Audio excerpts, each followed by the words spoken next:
Hey kids, time to talk about more cases of stiff lifting from the days of yore. If you haven't seen part 1 yet, go check it out. Or don't. I'm a YouTuber, not a cop, unfortunately. This first tale doesn't feature an entire dead body, but I still found it interesting enough to talk about. So one day in 2012, a priest was riding a train out of Italy when his bag got stolen by a trio of thieves. Inside the bag was whatever normal personal possessions the guy happened to own, as well as a small vial containing the blood of none other than Pope John Paul II. So this begs the question, why did the priest have Pope blood in his bag? Well, an important way that the Catholic Church honors saints and other venerated individuals is the keeping of relics. These relics are ranked in terms of how close they were to the person at hand. You got something that's tangentially related to a saint in any way, that's a third-class relic. If it's a personal possession of a saint, it's second class. And as for first-class relics, those typically consist of literal body parts and or fluids of a holy figure. Now for you youngsters out there, in 1981, the Pope got shot 4 times by some fascist having a bad day. People are like, holy shit, it's a popicide! Is that even a word? No, I'm okay.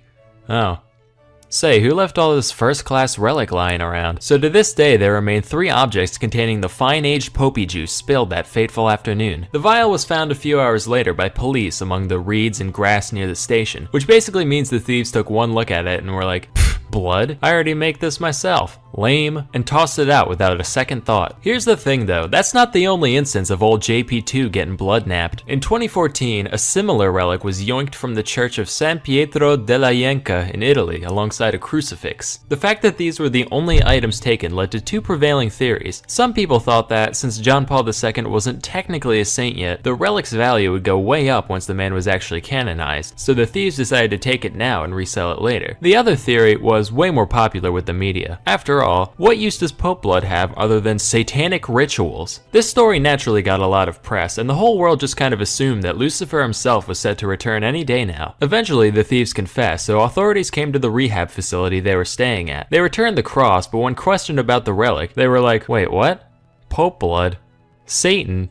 Do you guys need to check in here too? Eventually, it was found in a rubbish bin on the facility grounds, which means once again, it was just casually tossed out as nonsense. You ever throw out Pope blood? Because apparently, multiple people have done that on separate occasions just in the past 7 years. It doesn't end there, of course. In 2016, this happened a 3rd time when a piece of cloth with John Paul fluid on it was taken from Cologne Cathedral. I can't for the life of me find a follow-up to this story, which leads me to believe that they're just like, fuck it, Pope blood's more trouble than it's worth at this point. But if you guys can find some conclusion to where it ended up, let me know below. Now, our next story begins with a man named Karl Tanzler, a German-born radiology technologist in early 20th century Florida. He looked kind of like Sigmund Freud, except even more evil looking. On the inside, he was a pretty normal dude, other than the fact that he claimed to have visions throughout his life of some mysterious dark-haired girl. Anyway, in 1930, while working at the Marine Hospital in Key West, he met a young woman by the name of Maria Elena Milagro de Hoyos, called Elena for short, and he said, "Oh my god, that's the girl from the visions I've been having." Yeah, wait, what? "We were meant to meet today. We must be soulmates." What? Don't you have like a wife and 2 kids? Destiny. Hoyos was soon diagnosed with tuberculosis, which was considered fatal at the time, so naturally, Karl decided to handle her treatment, going as far as convincing her family to let him visit their home every day. Except, he was a radiologist, so even if there were reliable means to treat tuberculosis at the time, he definitely didn't have the credentials to do so, but whatever. This is the past we're talking about, after all. That place was a shit show from start to finish. I'm not about to get on somebody's case for a little clerical error. In addition to whatever salves and tinctures and such doctors gave to people back then, Tanzler showered her with gifts of clothes and jewelry. I know he meant well, but if I was bedridden with a terminal illness, I'd just be insulted. Like, wow, thanks, can't wait to show off this little number out on the town. Anyway, eventually, Tanzler found that the time had come to reveal his true feelings. "Elena, there's something I must confess. I'm deeply in love with you." "I'm so glad you feel the same." Hoyos inevitably succumbed to the disease, leaving Tanzler heartbroken. He just wasn't ready to part ways with his pestilence-riddled sweetheart, so he asked the family's permission to commission an above-ground mausoleum for their daughter. And since this was the early 20th century, they said, what a sweet, selfless man. I'm sure he'd never do this just so he could commit crimes against nature. Then he was like, oh yeah, by the way, could I have some of her hair too? Sure, kind stranger. Here's a bag of her hair we just had lying around for some fucking reason. Again, no red flags here. He went to visit her dwelling nearly every night for 2 years. Then finally one day he said, you know what, kid? You're alright. Say, how's about we ditch this musty old mausoleum and go back to my place? I'll take that as a yes.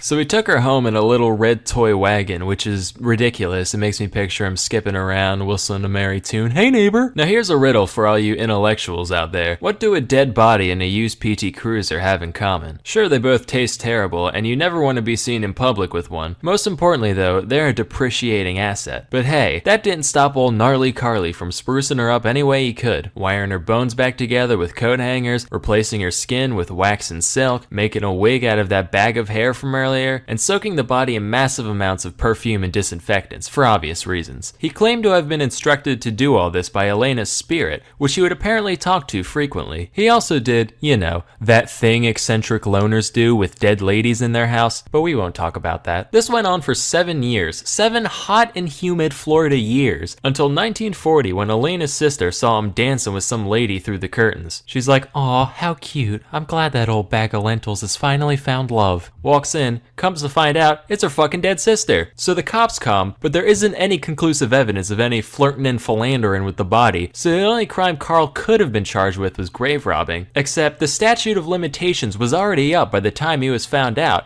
so they just took the body, tipped their hats, and went on their merry way. Tanzler still missed Elena dearly, but since he couldn't have her cadaver, he crafted a crude homemade effigy of the lady, which he lived with for the rest of his life. Here's the part that really gets me though. He apparently went back to live with his estranged wife once the jig was up. Just like, hey babe, I know we haven't talked since the whole corpse thing, but I've been having trouble making rent. Do you think I could come crash for a while? Sure, come right in. I'll take your coats. Would you and the demented life-size replica of your long-dead lover that you left me for like a cup of tea? I'd like one. None for her though. It goes right through her. Of course, I'm making all this out to be a horrifying thing for the goofs and gaffs of it, but at the time, a lot of people read the news stories about Tanzler, and many actually sympathized with the man. They saw him as the distraught, hapless romantic that he saw himself as. Anyway, that's all for today. Till next time, I'm Sam and Nella, and thank you for watching. Anyway, today I'm going to talk about the bombardier beetle. So here's what he looks like, right? Already you can tell he's kind of a prick. He just looks like an ant that one day decided to stick a sunflower seed on his back, thinking he's all creative, like, yeah, I'm original now. I'm my own insect. Got the junk in the trunk for the ladies, no big deal. That's just the picture Wikipedia shows though. There are a bunch of other species of bombardier, most of which look a little more unique, so I'll give him some credit. The cool thing about the bombardier beetle though has nothing to do with appearance. It's actually the fact that this creature has some pretty awesome weaponry up its sleeve. The beetle is actually capable of shooting a foul-smelling chemical spray from its back end. And it doesn't even have to eat Chipotle beforehand, am I right, ladies? Anyway, the spray contains, among other things, a compound called 1,4-benzoquinone, which is quite irritating to vulnerable tissue, like eyes or mouths. Couple that with the fact that the mixture comes out at a temperature close to the boiling point, and you've got a pretty gangster arthropod on your hands. One could liken the bombardier beetle to the common Tumblr feminist. Whenever it feels even slightly threatened, it starts pulling shit out of its ass in an effort to be as unnecessarily inflammatory as possible. Even more interesting than the spray itself, though, is the way the beetle pulls it off. It starts out with 2 different substances, hydrogen peroxide and hydroquinone, each of which is stored in a separate reservoir in the body. Then whenever the bombardier gets his jerrys in a jostle, he releases either chemical into a single chamber. Once they mix, these chemicals react violently with one another, producing a bunch of heat and gas. The pressure from the gas is what propels the liquid out of the chamber and into the face of anything nearby. Fortunately for the bombardier, the pressure also seals off the entrances to the reservoirs, so as to stop the thing from, blowing itself up. As soon as the pressure's released though, the valves reopen and the process can be repeated. And this whole cycle takes place within the course of a couple milliseconds, meaning the average beetle could fire anywhere from 5 to 20 blasts within a fraction of a second. Once this video is over, you guys should look up some slow-mo videos of the bombardier in action. I can't show you here because of copyright and all, but it's pretty cool, so go check it out. Anyway though, this system of using using pressurized gases both to launch projectiles and to regulate the chambering process is actually somewhat similar to how guns like the AK-47 work, so I thought it was pretty neat how this creature managed to evolve something so mechanical in nature. I just hope the NRA doesn't catch wind of these guys. If the government takes away our chemical weapons, only the bombardier beetles will have chemical weapons. Then what, man? Then what? Hey, do you guys remember how the Flintstones always used to use animals as tools? Like that pelican cement mixer, you know, it's all living. Well, it's a shame the writers didn't know about the bombardier beetle, because it would fit right in with their primitive shenanigans. Wilma's walking home late at night, right? Hear someone sneaking up on her, hand on her shoulder, bam! Prehistoric pepper spray. Then when he's down, she whips out the eel, bam! Prehistoric taser. He thinks it's over, little does he know, she's got a cicada on a string around her neck. Bam! Prehistoric rape whistle. Police come, take him to jail, he serves his sentence, after a while he gets granted parole, things finally looking up for him, and that's when they stick the parrot on his shoulder. Bam! Prehistoric Megan's Law. Hey, so I'm kinda new around here, and so legally I'm obligated. He's a pervert. Well, what he means to say is Kitty diddler. what? Okay, first of all, nobody got diddled, let alone Once a rapist, always a rapist. Anyway, what was this episode about? Right, Bombardier Beetle. So, yeah, that's all for today. Till next time, I'm Sam and Nella, and thank you for watching. Hey kids, time to alienate 23.9% of the United States from my potential audience, cause today, we're talking popes. Now don't get me wrong, the modern papacy is a great thing. Just a genuinely virtuous man being elected to govern and set an example for Christians everywhere, that's awesome. But back in the day, not so. See, in the Middle Ages, the church was one of the greatest powers in the Western world, having massive influence over monarchs and laymen alike. And as we know, with great power comes great tomfoolery. Here's some of the less wholesome popes that history has to offer. Pope Stephen VI assumed the pontificate in May of 896, during a time of great instability for the papacy, where rulers and families of all different shapes and sizes were vying for influence over the Catholic Church. As such, successive popes from this period often had different ideas about how things should be run. Stephen, for example, didn't much care for Pope Formosus, the guy before last. Why?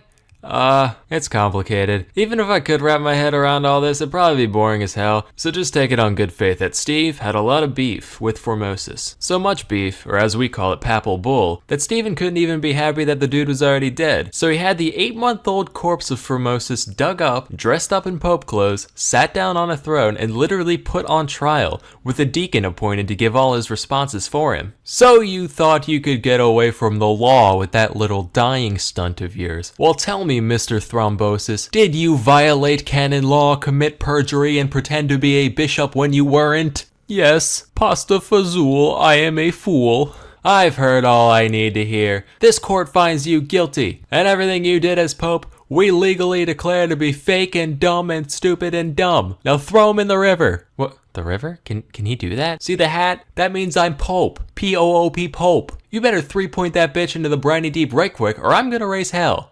Metaphorically. So they throw him in the river. This whole thing caused an uproar among Formosus supporters, and after Formosus's corpse was allegedly seen performing miracles at the riverbank, Stephen ended up being overthrown, imprisoned, and executed by strangulation. The body, now slimy and disgusting, was fished out of the Tiber and reinterred in St. Peter's Basilica, where it rests to this day. Next we'll talk about John the 12th. This guy already looks like one of my characters, why don't we just, yeah, there we go. This guy ascended to the throne when he was just 18 years old, which is insane. If I was elected world's biggest hat wearer at that age, you better believe things would get real unpapal real quick. I'm talking gambling, hookers, setting fires, and toasting to the devil. And wouldn't you know it, these are all things John the 12th did. It's said that he took the sacred palace and literally made it into a whorehouse. Matter of fact, while researching the guy, I stumbled across this list of sexually active popes. This is a real Wikipedia article. Take a hike, toilet paper orientation, daddy's got a new favorite. John is featured prominently on this list, of course. He had a thing for widows for some reason. Personally, I'm not big on weepy old hags. I'm more of a carefree young hag type of guy, but to each their own. He also banged his niece a bunch, which not the most virtuous act, but you know, Middle Ages and bloodline, fucking whatever. His playboy lifestyle eventually caught up to him though, leading to the Synod of Rome, where everyone got together to talk about what a piece of shit he is so they could kick him off the throne. Besides all the deviancy, there was a lot of things they had problems with. For one, someone once offered John some money to ordain a 10-year-old as a bishop, and he was just like, alright, I would have done it for free, honestly. Look how big those robes are on him, that's hilarious. He also had a deacon ordained in a horse stable, just like, oh, for fuck's sake, alright, let's get this over with.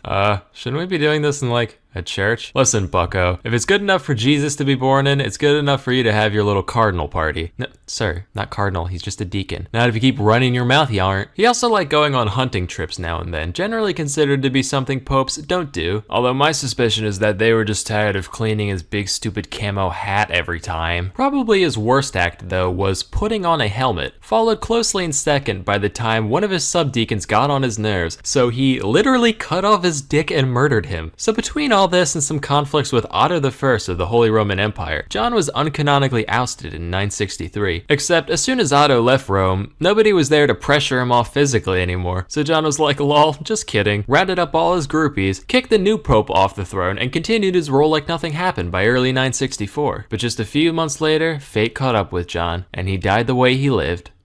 Committing adultery. Now let's be real, we all have our little guilty pleasures in life. Some people like a nice bag of Cheetos, others like scented candles or poorly drawn educational videos. Alexander VI liked watching horses fuck.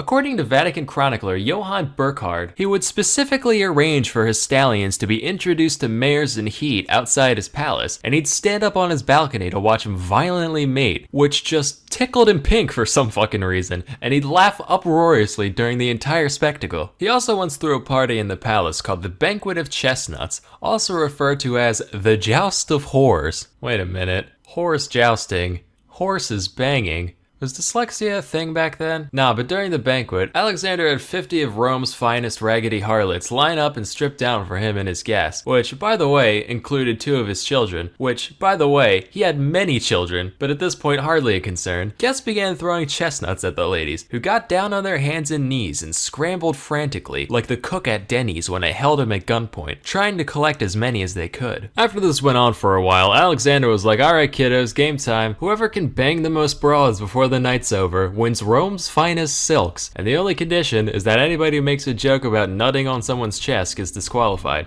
It's too easy. This is all according to that one Johann guy, mind you. Some secondary sources differ pretty significantly on the more lurid details of all this, so do take it with a grain of salt. But at the same time, this guy was the official record taker for the ceremonies he was involved with, so it seems equally likely to me that the other guys just wanted to save a bit of face, but who knows. Anyway, that's all for today. Till next time, I'm Sam and Nella, and thank you for watching. Hey kids, if you've been on Earth for any amount of time, you should know that this place is pretty wet and wild. With water just falling from the sky whenever it feels like it, it's no surprise that floods are among nature's most common means of wrecking humanity's hard work. However, not every flood has been made out of plain old H2O. Today, we're going to talk about some of the few non-water liquid disasters that mankind has endured. January 15th, 1919 was a particularly warm day for Boston, at around 40 degrees Fahrenheit, well above the freezing temperatures of the past week. Men wore their hats a little less snugly, children huddled about the fire a little less closely, and a metal tank containing 2.3 million gallons of molasses decided to collapse. Now, I know what you're thinking. Sam, I've never even held a molasses before. I didn't know there was 2.3 million gallons of it in the world. What was that much molasses doing in one place? Well, young grasshopper, as with most things, the answer is alcohol. As the cylinder came tumbling down, it unleashed a delicious brown tsunami that was 25 feet high at its peak. Also, forget everything you know about idioms, because the waves were recorded to have moved as fast as 35 miles per hour. That means you're slower than molasses. Nerd. Add that to the fact that molasses is way more dense than water, and you've got a recipe for some major destruction. Eyewitness accounts of the event describe houses being swept off their foundation and subsequently demolished. The level of damage was comparable to a tornado sweeping through, its path of devastation stretching a half-mile long. Here's a picture of, something. I can't tell what it was supposed to be. All I know is that molasses clearly does not play. That's not all, though. A truck was picked up and chucked into the harbor, a train car got knocked off its tracks, and a bunch of dogs and horses just straight up drowned. Oh, and some people, too. Around 150 were injured and 21 were killed in the disaster. Talk about the sweet release of death, am I right? Ha ha! A couple of reasons these numbers were so high were that A, once you're stuck in something that thick and sticky, you're kind of fucked unless 3 guys with a rope happen to show up, and B, the affected area was so large that 3 guys with a rope would have no way to get to you without getting trapped themselves. As a result, rescuers had to wait several days before the molasses either sufficiently drained out of an area or hardened up enough in the sun and the cold so that it could be walked on without sinking in. After the incident, cleanup was carried out primarily by blasting the streets with salt water, which took many weeks and stained the waters waters of the Boston Harbor brown for months. Naturally, all the rescue workers and cleanup crew ended up getting molasses all over them, which led to them getting the stuff all over payphones, subway cars, door handles, you name it. It's said that for decades afterwards, residents could still catch a whiff of molasses outside during the summer months, and Boston remains one of Forbes' top 10 stickiest places to this day. Our next tale took place on the evening of June 18th, 1875 in Dublin. A fire had been raging across several blocks of the city for many hours prior, and like many of us do after a long hard day of wreaking havoc, the fire decided to mosey on over to the malt house for a much needed drink. Around 5,000 barrels of whiskey and other social lubricants subsequently burst from the heat, sending a cascade of what is essentially liquid fuel careening out into the street, carrying the inferno on its back wherever it went. Now normally you think people would just run away from the impending danger, but being that this is Ireland, the crowds of people had a better idea. They said, "Hey fellow upstanding citizens, why don't we band together and help with the cleanup efforts?" So they decided to dispose of the river of beverage running through their neighborhood by hiding it safely away in their stomachs. Some people drank directly from the street, while the classier among them were seen taking off their nasty sweat-filled boots, filling them up and just gulping away. Keep in mind, while today's version is flavored primarily with cinnamon, this Fireball whiskey contained a special blend of spices including ash, street filth, tiny shards of glass and wood, and whatever else you could imagine. But hey, free drinks are free drinks. In the end, 13 people perished as a result of this incident. Was it from the fire? Nope. Smoke inhalation? Drowning? Still no. Unfortunately, though they did boot, and they did rally, they forgot to do both at once. As a result, all 13 deaths were actually from alcohol poisoning caused by chugging too much runaway liquor. So let this be a lesson, kids. Don't drink street booze. You have no idea where it's been. Just go to a dispensary instead. Moving along, here's another potation inundation, this time on the other aisle. 1814 London was a rapidly growing metropolis, and like all metropolises, it had its fair share of densely populated slums, one of which was St. Giles Rookery. And what better place is there to build a brewery than amongst the impoverished and thirsty? Unfortunately, said brewery apparently got cocky and decided to skimp out on their iron rings that hold up the big beer things budget, leading to one of the vats completely collapsing and knocking over all the others with it. In total, around 323,000 imperial gallons, or 1.5 million liters of beer were unleashed that day. The flood of ale pushed over the wall of the brewery with the same ease that Jared Kushner pushes old ladies down escalators, gushing out into the streets and totally demolishing multiple homes situated nearby. Good morning, America. I'm reporter Pat Lauer. No relation, don't worry. We're here at the scene of the world's biggest party foul. Ma'am, how does this whole thing make you feel? Ha! Don't worry, this isn't the first time alcohol has torn my household apart. In all seriousness, my husband has struck me on multiple occasions. At least 8 people are known to have died as a result of the incident, either from drowning or from having their house dropped on them. In spite of this, nobody was held responsible for the disaster, with courts concluding that the collapse was an act of God. I wish people were that lenient with act of God clauses today, like, "Alright, here's your coffee, ma'am. Whoops. Jesus Christ, it burns!" Yes. That was Jesus Christ who did that. You motherfucker, my legs are fusing together! Hey, God works in mysterious ways. Maybe you were supposed to be a mermaid, who knows? So, I hope the knowledge of these events will serve to empower you in your life going forward. If you find one of your friends trapped in molasses, now you'll say, "Don't worry, I'll save you." In a couple days. If your street is ever flooded with hard liquor, you'll say, "Oh boy, time to start chugging." In moderation, of course. Till next time, I'm Sam and Nella, and thank you for watching. Hey kids, it's Food Friday. So today, I'm going to cover some of the deadly toxins found in your local produce section. Our first item is rhubarb. Now, the part of the rhubarb that you normally eat, the delicious red stalk, is virtually toxin-free, so no worries there. It's the greenery of the plant that's a cause for concern. The leaves of the rhubarb plant contain small amounts of oxalic acid, which is toxic to humans. And it's not a fun poison either, not one of those drift off to dreamland types. It will mess your day up, particularly in the digestive and renal areas. Some symptoms include breathing difficulty, burning of the mouth and throat, eye pain, bloody urine, abdominal pain, nausea, vomiting, diarrhea, convulsions, coma, and only then will you finally receive the sweet release of death. Of course, you'd need like a shitload of leaves to actually reach the lethality point, about 11 pounds for a 150-pound person. To put that into perspective, the average person eats around 4 pounds of food a day total, so to eat that weight of anything would be very difficult. Next up are almonds. So you know how they say cyanide reeks of almonds? Turns out it's actually the other way around. Sweet almonds, the type people normally eat, contain a bit of the toxin, just enough to get a whiff.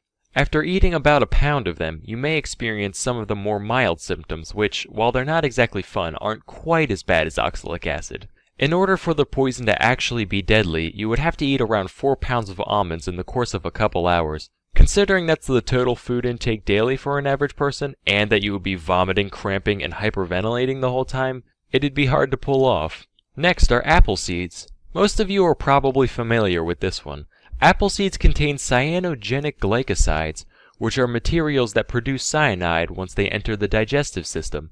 These chemicals also have a significant presence in a whole menagerie of other produce items, but out of all of these, apple seeds will give you the most bang for your buck as far as potency goes. You would only need around 3.5 ounces of the seeds to do yourself in, which is a lot easier to pull off than the last two. Of course, the whole point of seeds in fruit is so that things will eat them and crap them out elsewhere to spread the plant around, which would be pretty hard to do if the thing carrying your babies keels over and dies. For this reason, the glycosides are only accessible when one crushes the seeds open. Whole seeds are relatively safe. But if you really wanted to off yourself, you could toss 18 apple cores in a blender and drink the whole thing. The most virulent thing you'll find in your entire produce section, however, is none other than the kidney bean. Yes, this innocent-looking legume holds some sinister secrets. Kidney beans contain a toxin known as phytohemagglutinin, and as little as 4 raw beans worth is enough to trigger symptoms. The main sign of kidney bean poisoning is known scientifically as two-tip tummy terrorism.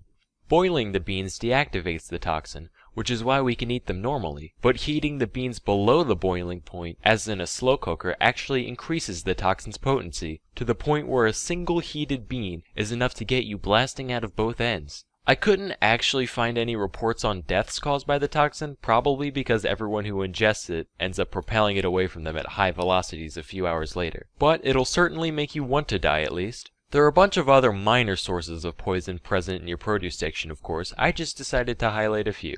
Anyway, I'm Sam and Nella, and thank you for watching. Hey kids, let me talk to you about dog breeding. Nowadays, dogs are mostly around just to be a cute companion, right?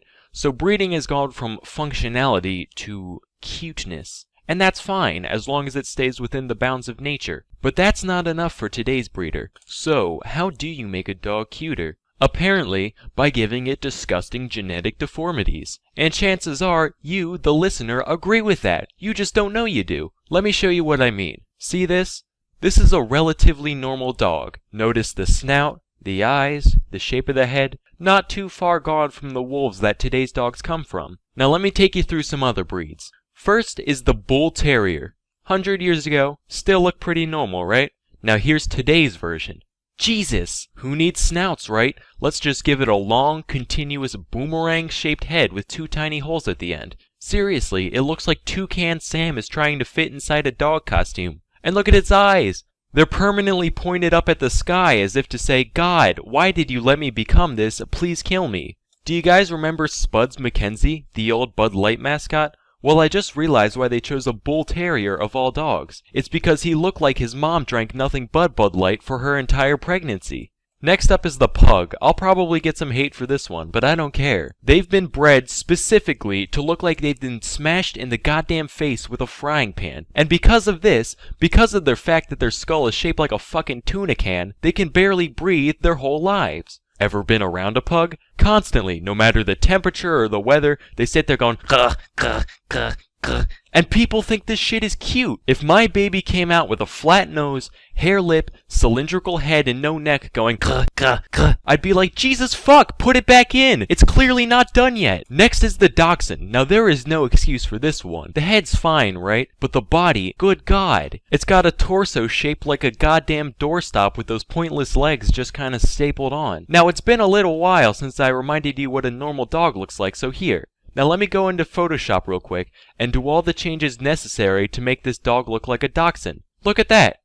That's not okay. Why even have legs at this point? Might as well just keep going until it's just a drumstick from the neck down. And there's no reason. It's just one day someone was like, well, people like dogs, and people like ferrets, so why don't we make some chimera abomination halfway in between the two, and see what happens. My least favorite breed, though, out of all of them, it's just straight up fucked in every way. A testament to humankind's never-ending corruption of the natural world. I'm talking about the Chihuahua. It's like somebody took a normal dog and boiled away every aspect except for anger and neuroticism, leaving this tiny hell creature behind. And this is one of the nicer pictures I could find. Take a look at this. Someone call a priest, and we let these things inhabit our homes. This poor woman's gonna wake up with her fucking nose chewed off and just be like, oh, Mr. Wiggles was a little hungry this morning, wasn't he? Meanwhile, the dog's just sitting there like, bloodlust. The only time they're not being needlessly aggressive towards people, it's when they're off pissing, shitting, and vomiting all over their surroundings. And you would think such a small dog would at least produce manageable waste, but much like the creature itself, the small things it does expel are straight up toxic. It's like some of the Chihuahua's pent-up hatred for the mortal plane manifests itself in every dump it takes. I would rather clean up a full-grown man's shit from my floor than wipe up the septic nightmare that is Chihuahua squirts. The only good thing about owning a Chihuahua is that if it ever gets rabies, it'll be fine, because you won't be able to tell the goddamn difference. It'll still be sitting there, business as usual. So that's my little rant about the monstrosities that live right beneath our noses. I'm Salmonella, and thank you for watching. Hey kids, it's That Happened Thursday, so it's time to learn some history. Today's lesson is on the weirdest 16th century Danish astronomist that you'll ever meet. Okay, that isn't saying much, but trust me, he's an interesting guy. Meet Tycho Brahe, or Brahe, or Broham, I don't really know, let me look it up. Alright, apparently I was right the first time, it's Tycho Brahe. Already you can see that something ain't quite right. He looks like Jamie Heinemann's gay cousin. So his claim to fame, among other things, is that he spent around 30 years collecting astronomical data with nothing but the naked eye, data that was later utilized by minds like Newton. However, if you think he just sat around staring at the sky all day like some kind of loser, then you're way off base. First off, besides the whole astronomer thing, Tycho was an immensely prominent noble for a long period of his life. It was to the point where he owned 1% of the entire wealth of Denmark at one point in the 1580s.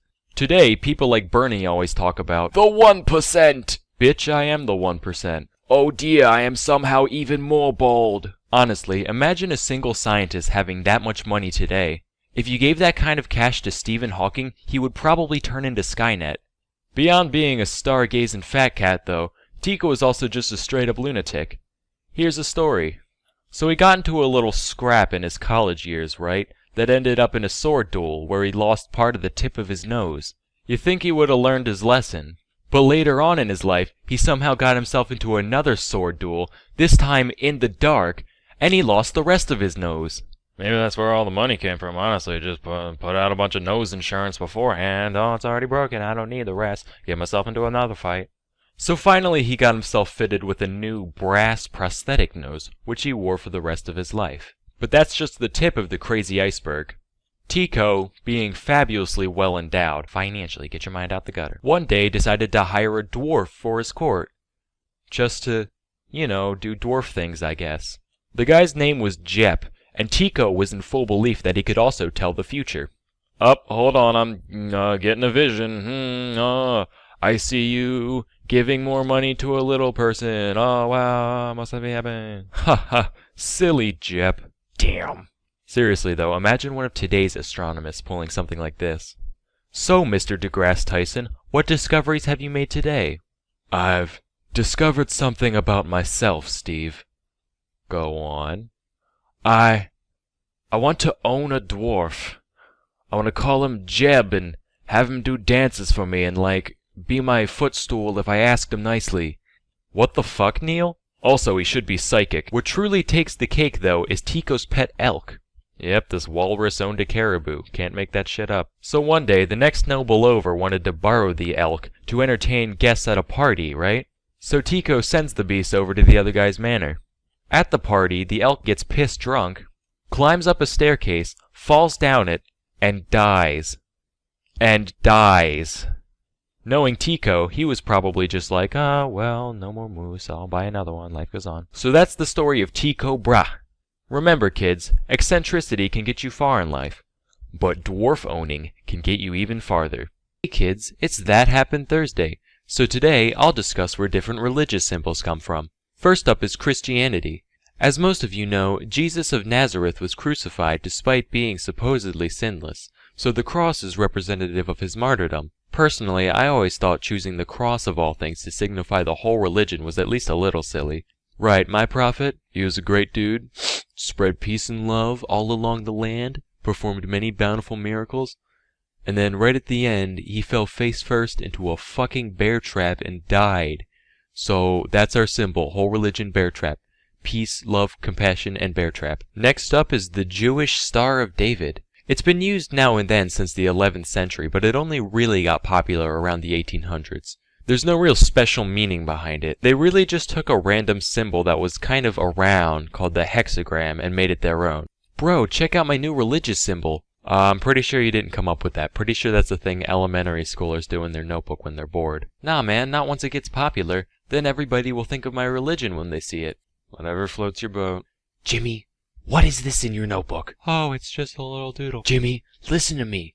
We are Catholics. Now get over here and erase this blasphemy. But Mom, Now! Next is Islam. So, the star and crescent actually used to represent the Ottoman Empire, which ruled over most of the Islamic world during the 1800s. However, the empire dissolved after World War I, and its symbol was later adopted to represent Islam as a whole around the 1970s. Hey Rob, guess what? I'm starting a new baseball team. Isn't that the Chicago Cubs logo? Oh please, they're barely even a team. When's the last time they did anything? Nobody's using this symbol because nobody wants to buy their merchandise. Perfectly good logo. I'm taking it for my team. Couldn't that lead to a bit of confusion? Only because they'll see a guy in a Cubs jersey who can actually catch a pop fly. Next up is Taoism. Alright, so the yin-yang, or as they call it, the Taijitu, actually applies to a lot of Asian religions. Just the Taoists use it as their primary symbol today. It originated in China, dating back to the 11th century AD. Although it's had a lot of different looks over the years, it's always represented the same idea of balance between contrasting forces in the world. Okay, Carl, balance of good and evil. Let's see your design. Not bad, not bad. Alright, what about you, Steve? What the hell is that? Oh, well, you said balance between good and bad in the world, so I drew a grilled cheese sandwich shaking hands with a razor blade covered dildo. What? Okay, all other questions aside, why is a grilled cheese the best thing you could think of? Have you ever had a grilled cheese? Like a real one with butter just smeared all over it, crust nice and crispy, sprinkle some onions in there, get out. Okay. So you know how when people are meditating in movies, they do that obnoxious Om thing? Well, apparently, Om is actually the name of the popular Hindu symbol, and repeating its name aloud is said to be a sacred incantation, which is why it's said during things like rituals or yoga. The actual meaning behind the symbol is said to represent a load of different things depending on who you ask or when. Basically, whatever your purpose is, it's a one-size-fits-all prayer. Bless us, O Lord, and these thy gifts, which we are about to receive from thy bounty. This is taking forever. No, you know what? I'm gonna make my own religion, yeah. And our prayers, one syllable long. We're just gonna go ood whenever we feel like praying. That's it. Dinner table, ood! But how will you get any meaning out of that? It's my own word. I can give it whatever meaning I want. So I'll just give it all the meanings. It'll mean the soul, it'll mean the universe, it'll mean I don't have to recite any more long-winded bullshit. Anyway, pass the corn. So unfortunately, that's all we have time for today. At some point I'll do a second video covering some of the more obscure religious symbols.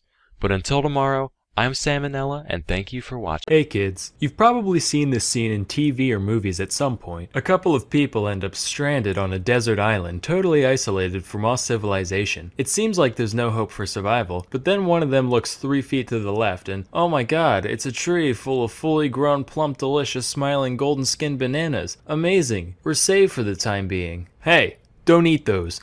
They're made of lies. See? Listen, why do fruit exist? For a delicious, nutritious snack for humans and animals alike to enjoy?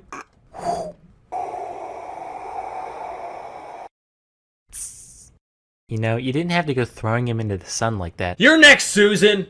How did you know my name? I created you. Anyway, as most of you probably know, fruit are a thing because nature figured out, hey, if you put a little bit of deliciousness around your seed, it'll convince some idiot bird or something to carry your baby off to faraway lands, right? But then humans showed up and were like, hey, that's pretty nifty. Listen, is it cool if we selectively breed you for thousands of years to give you horrific deformities to crank up that whole deliciousness part a couple hundred notches?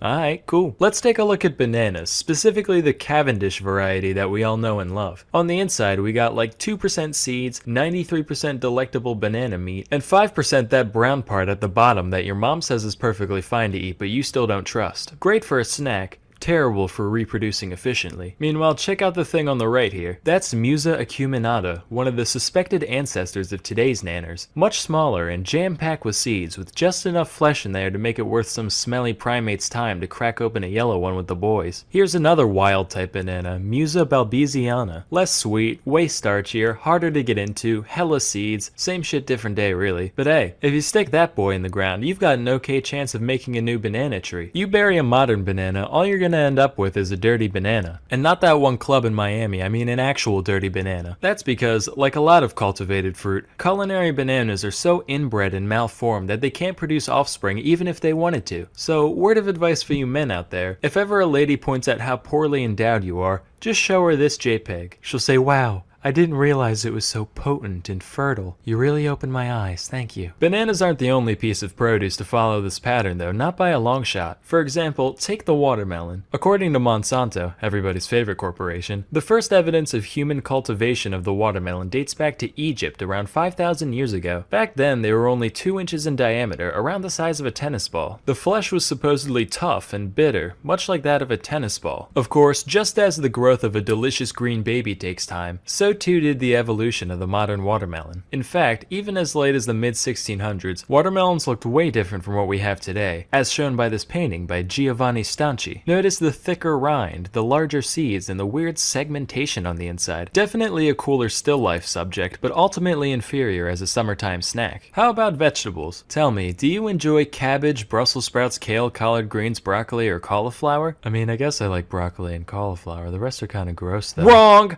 All 6 of these vegetables are actually the same thing. That means you like them all. That's not how that works.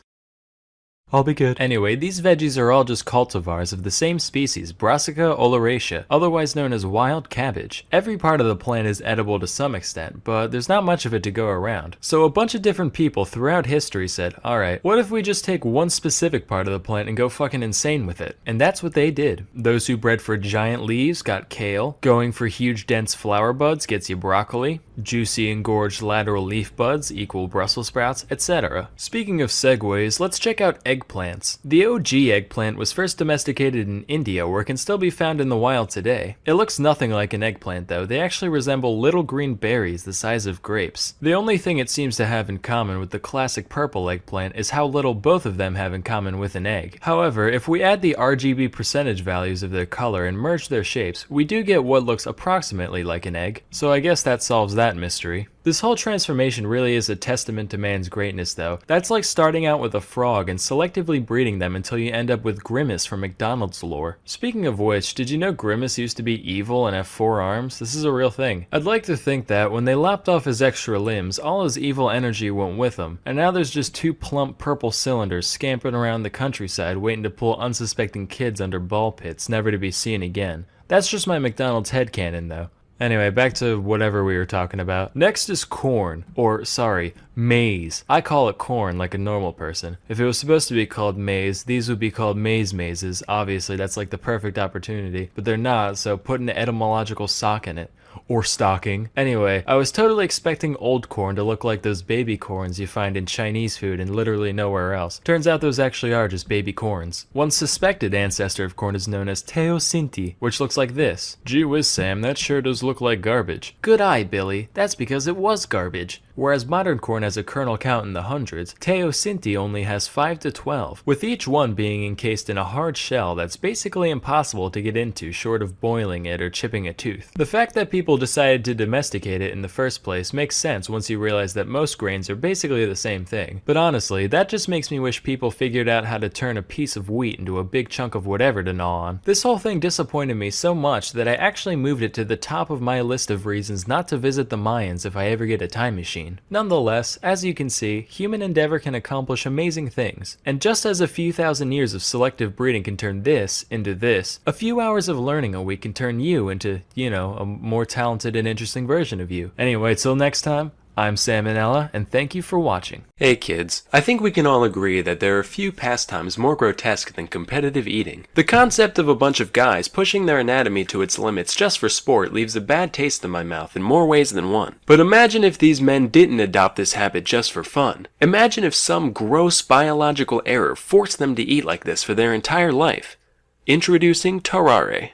Tarare was born in France around 1772 to a poor farming family. It's said that his appetite was so voracious that, by his teens, Tarare could eat an entire quarter of a cow carcass in a single day. You'd think he'd be like mega obese, but no, he only weighed 100 pounds by age 17. However, there were still a few things that stood out about Tarare appearance-wise. For one, he had a huge, stretched-out mouth with horribly stained teeth. He could reportedly fit 12 eggs in his cheeks at once, much like a chipmunk keeping its chipmunk eggs warm. Additionally, when Tarare was full, he'd get a crazy octomom gut going, and any other time, he'd have a huge flap of stretched out skin hanging around his waist. He also stank to high hell, even by 18th century French peasant standards. He was described as reeking, quote, to such a degree that he could not be endured within the distance of 20 paces. So between all this and his horrendous outhouse flooding dumps, his family had had enough. Alright, you're eating us out of house and home here. You gotta go, man.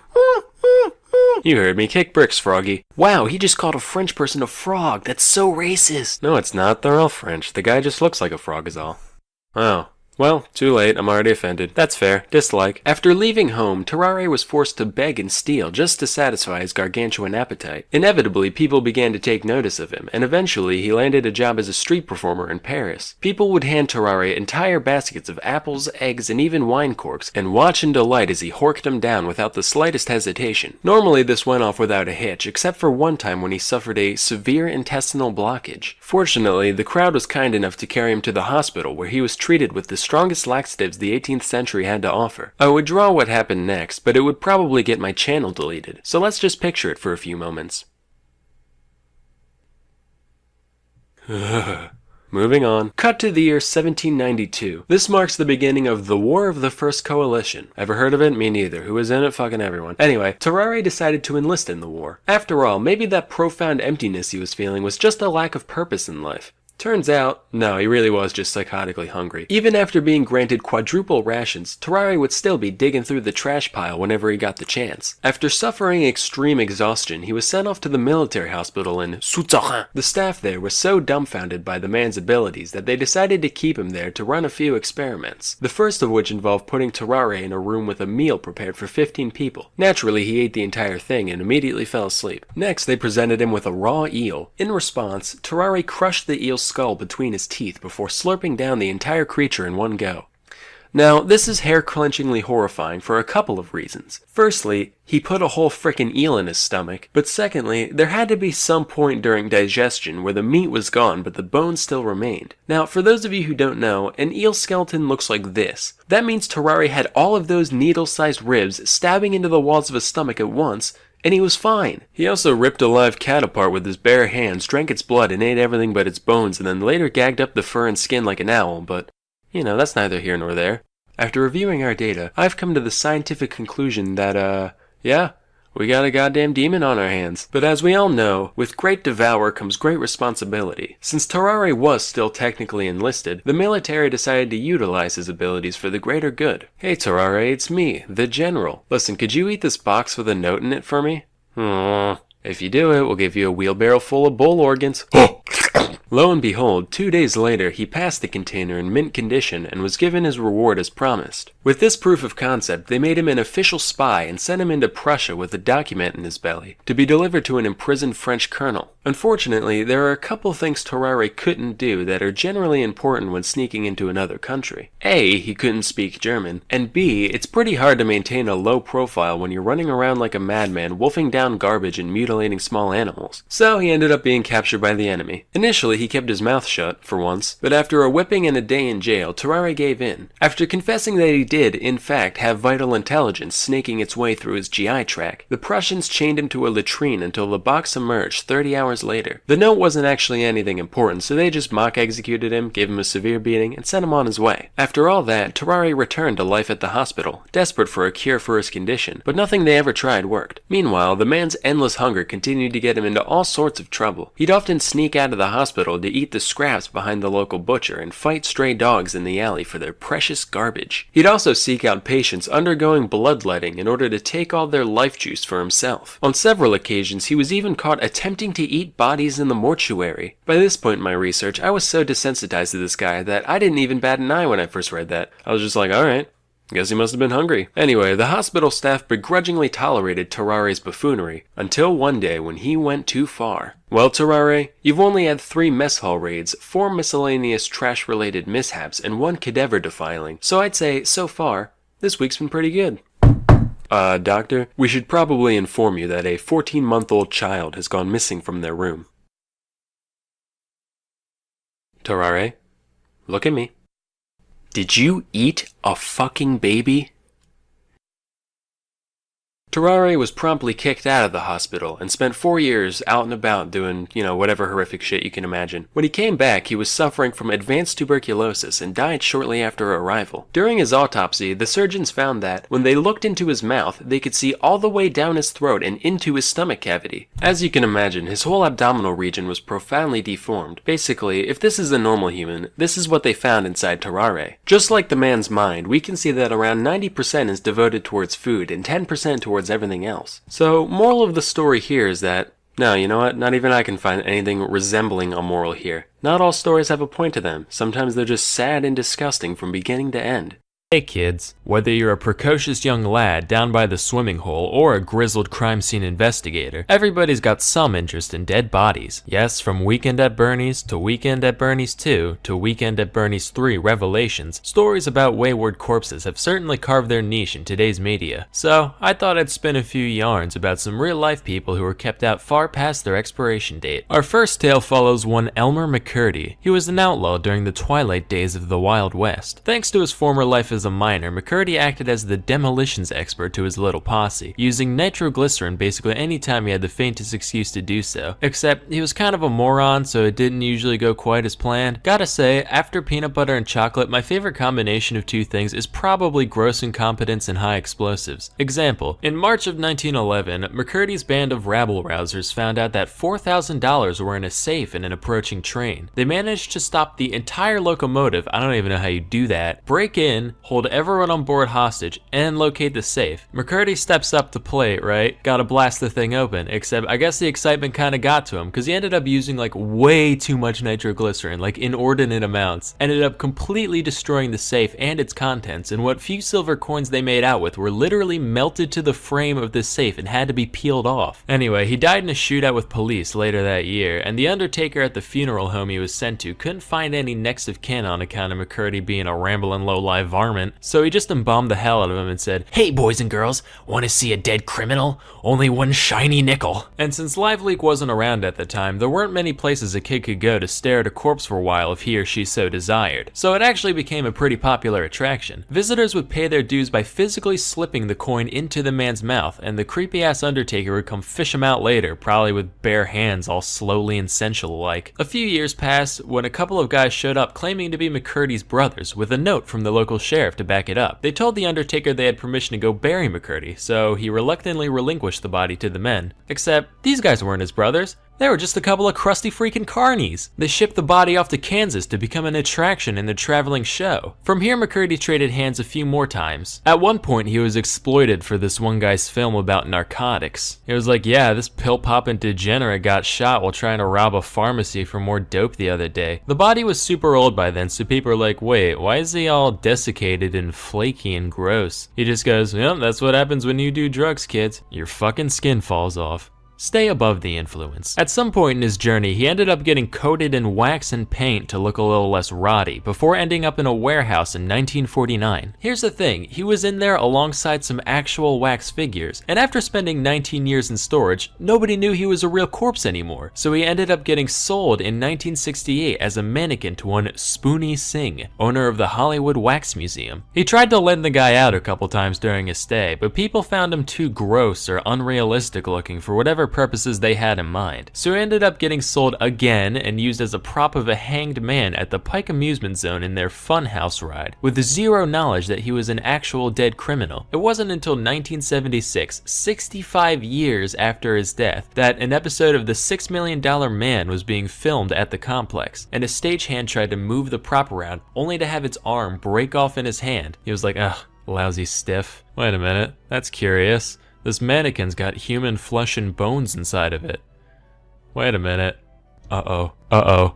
The autopsy confirmed what everyone present at the time suspected. By this point, the body was so dried out and stale that it only weighed 50 pounds, which makes me think we should start a radical new fad diet where we just get people to mummify parts of their body. Like, Jenny, guess what? I just lost 30 pounds in 5 days. Wow, holy heck, how'd you do that? They call it the Egyptian cleanse. Anyway, with that, McCurdy was finally laid to rest back in his homeland of Oklahoma, and that film crew's lives were never the same again. Flashback to late 18th century. Baloney. There lived a physician by the name of Luigi Galvani. This guy was a big deal. He's the dude who discovered that, hey, animals got electricity in them. And his legacy still survives today in words like galvanize. One of his most famous experiments was the one where he used static electricity to make frog legs twitch on command. Around these parts, we call that the French salute. Stereotypes funny. Well, in 1803, his nephew, Giovanni Aldini, said, hey, that's pretty nifty and all, but what if we tried it on people? So the city of London was like, hey, now you're thinking with portals. One freshly executed criminal coming up. Aldini gathered a crowd and applied 2 diodes to the corpse's head, causing his face to scrunch up and one eye to flick open. Aldini was a showman though, he wanted some real action, so he then put the current through opposite points in the body, which made the whole thing flail around like Pinocchio in heat. Now today we know he was just exciting the dead muscles, right? But the people who were watching had no idea what was going on, so they were like, Jesus Christ, this guy's a fucking necromancer. Quick, go get grandma, maybe we can get in the will after all. Fun fact, this experiment actually ended up serving as inspiration for Mary Shelley's Frankenstein, which makes me wonder what other famous novels were based on real life events. Was a white whale ever pursued by a vengeful sea captain? Was there actually a mentally handicapped migrant worker who liked hugging rabbits to death? Was there ever a human soul as profoundly asinine and willfully ignorant as Amelia Bedelia? God, I hate her glassy-eyed face so fucking much. I just want to mash it into a running waffle maker, be like, ha, isn't that ironic? Grab her by her vacant fucking head, throw her out of a 747 and say, hey, why didn't you shoot yourself when you had the chance? Get it!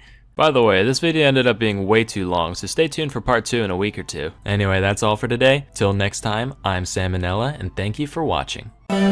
Hey kids, time for another riveting tale from the annals of history. Our story begins in New York in 1932 with a man named Michael Malloy. Not much was known about Malloy except for the following. He was around 60 years old, homeless, an alcoholic, Irish, and a former firefighter. So one day, a few guys were hanging out in the local speakeasy, including Tony Marino, the owner of the joint, and a couple of regulars by the names of Francis Pasqua and Daniel Kreisberg. And who else stumbles in but old Dusty McGee looking to get his morning fix? Marino's like, you know, I've had it up to here with that Michael Malloy character. He never pays his tabs, smells like the crevice behind an unwashed ear, harasses my clientele. Did you know the Hindenburg disaster didn't actually happen?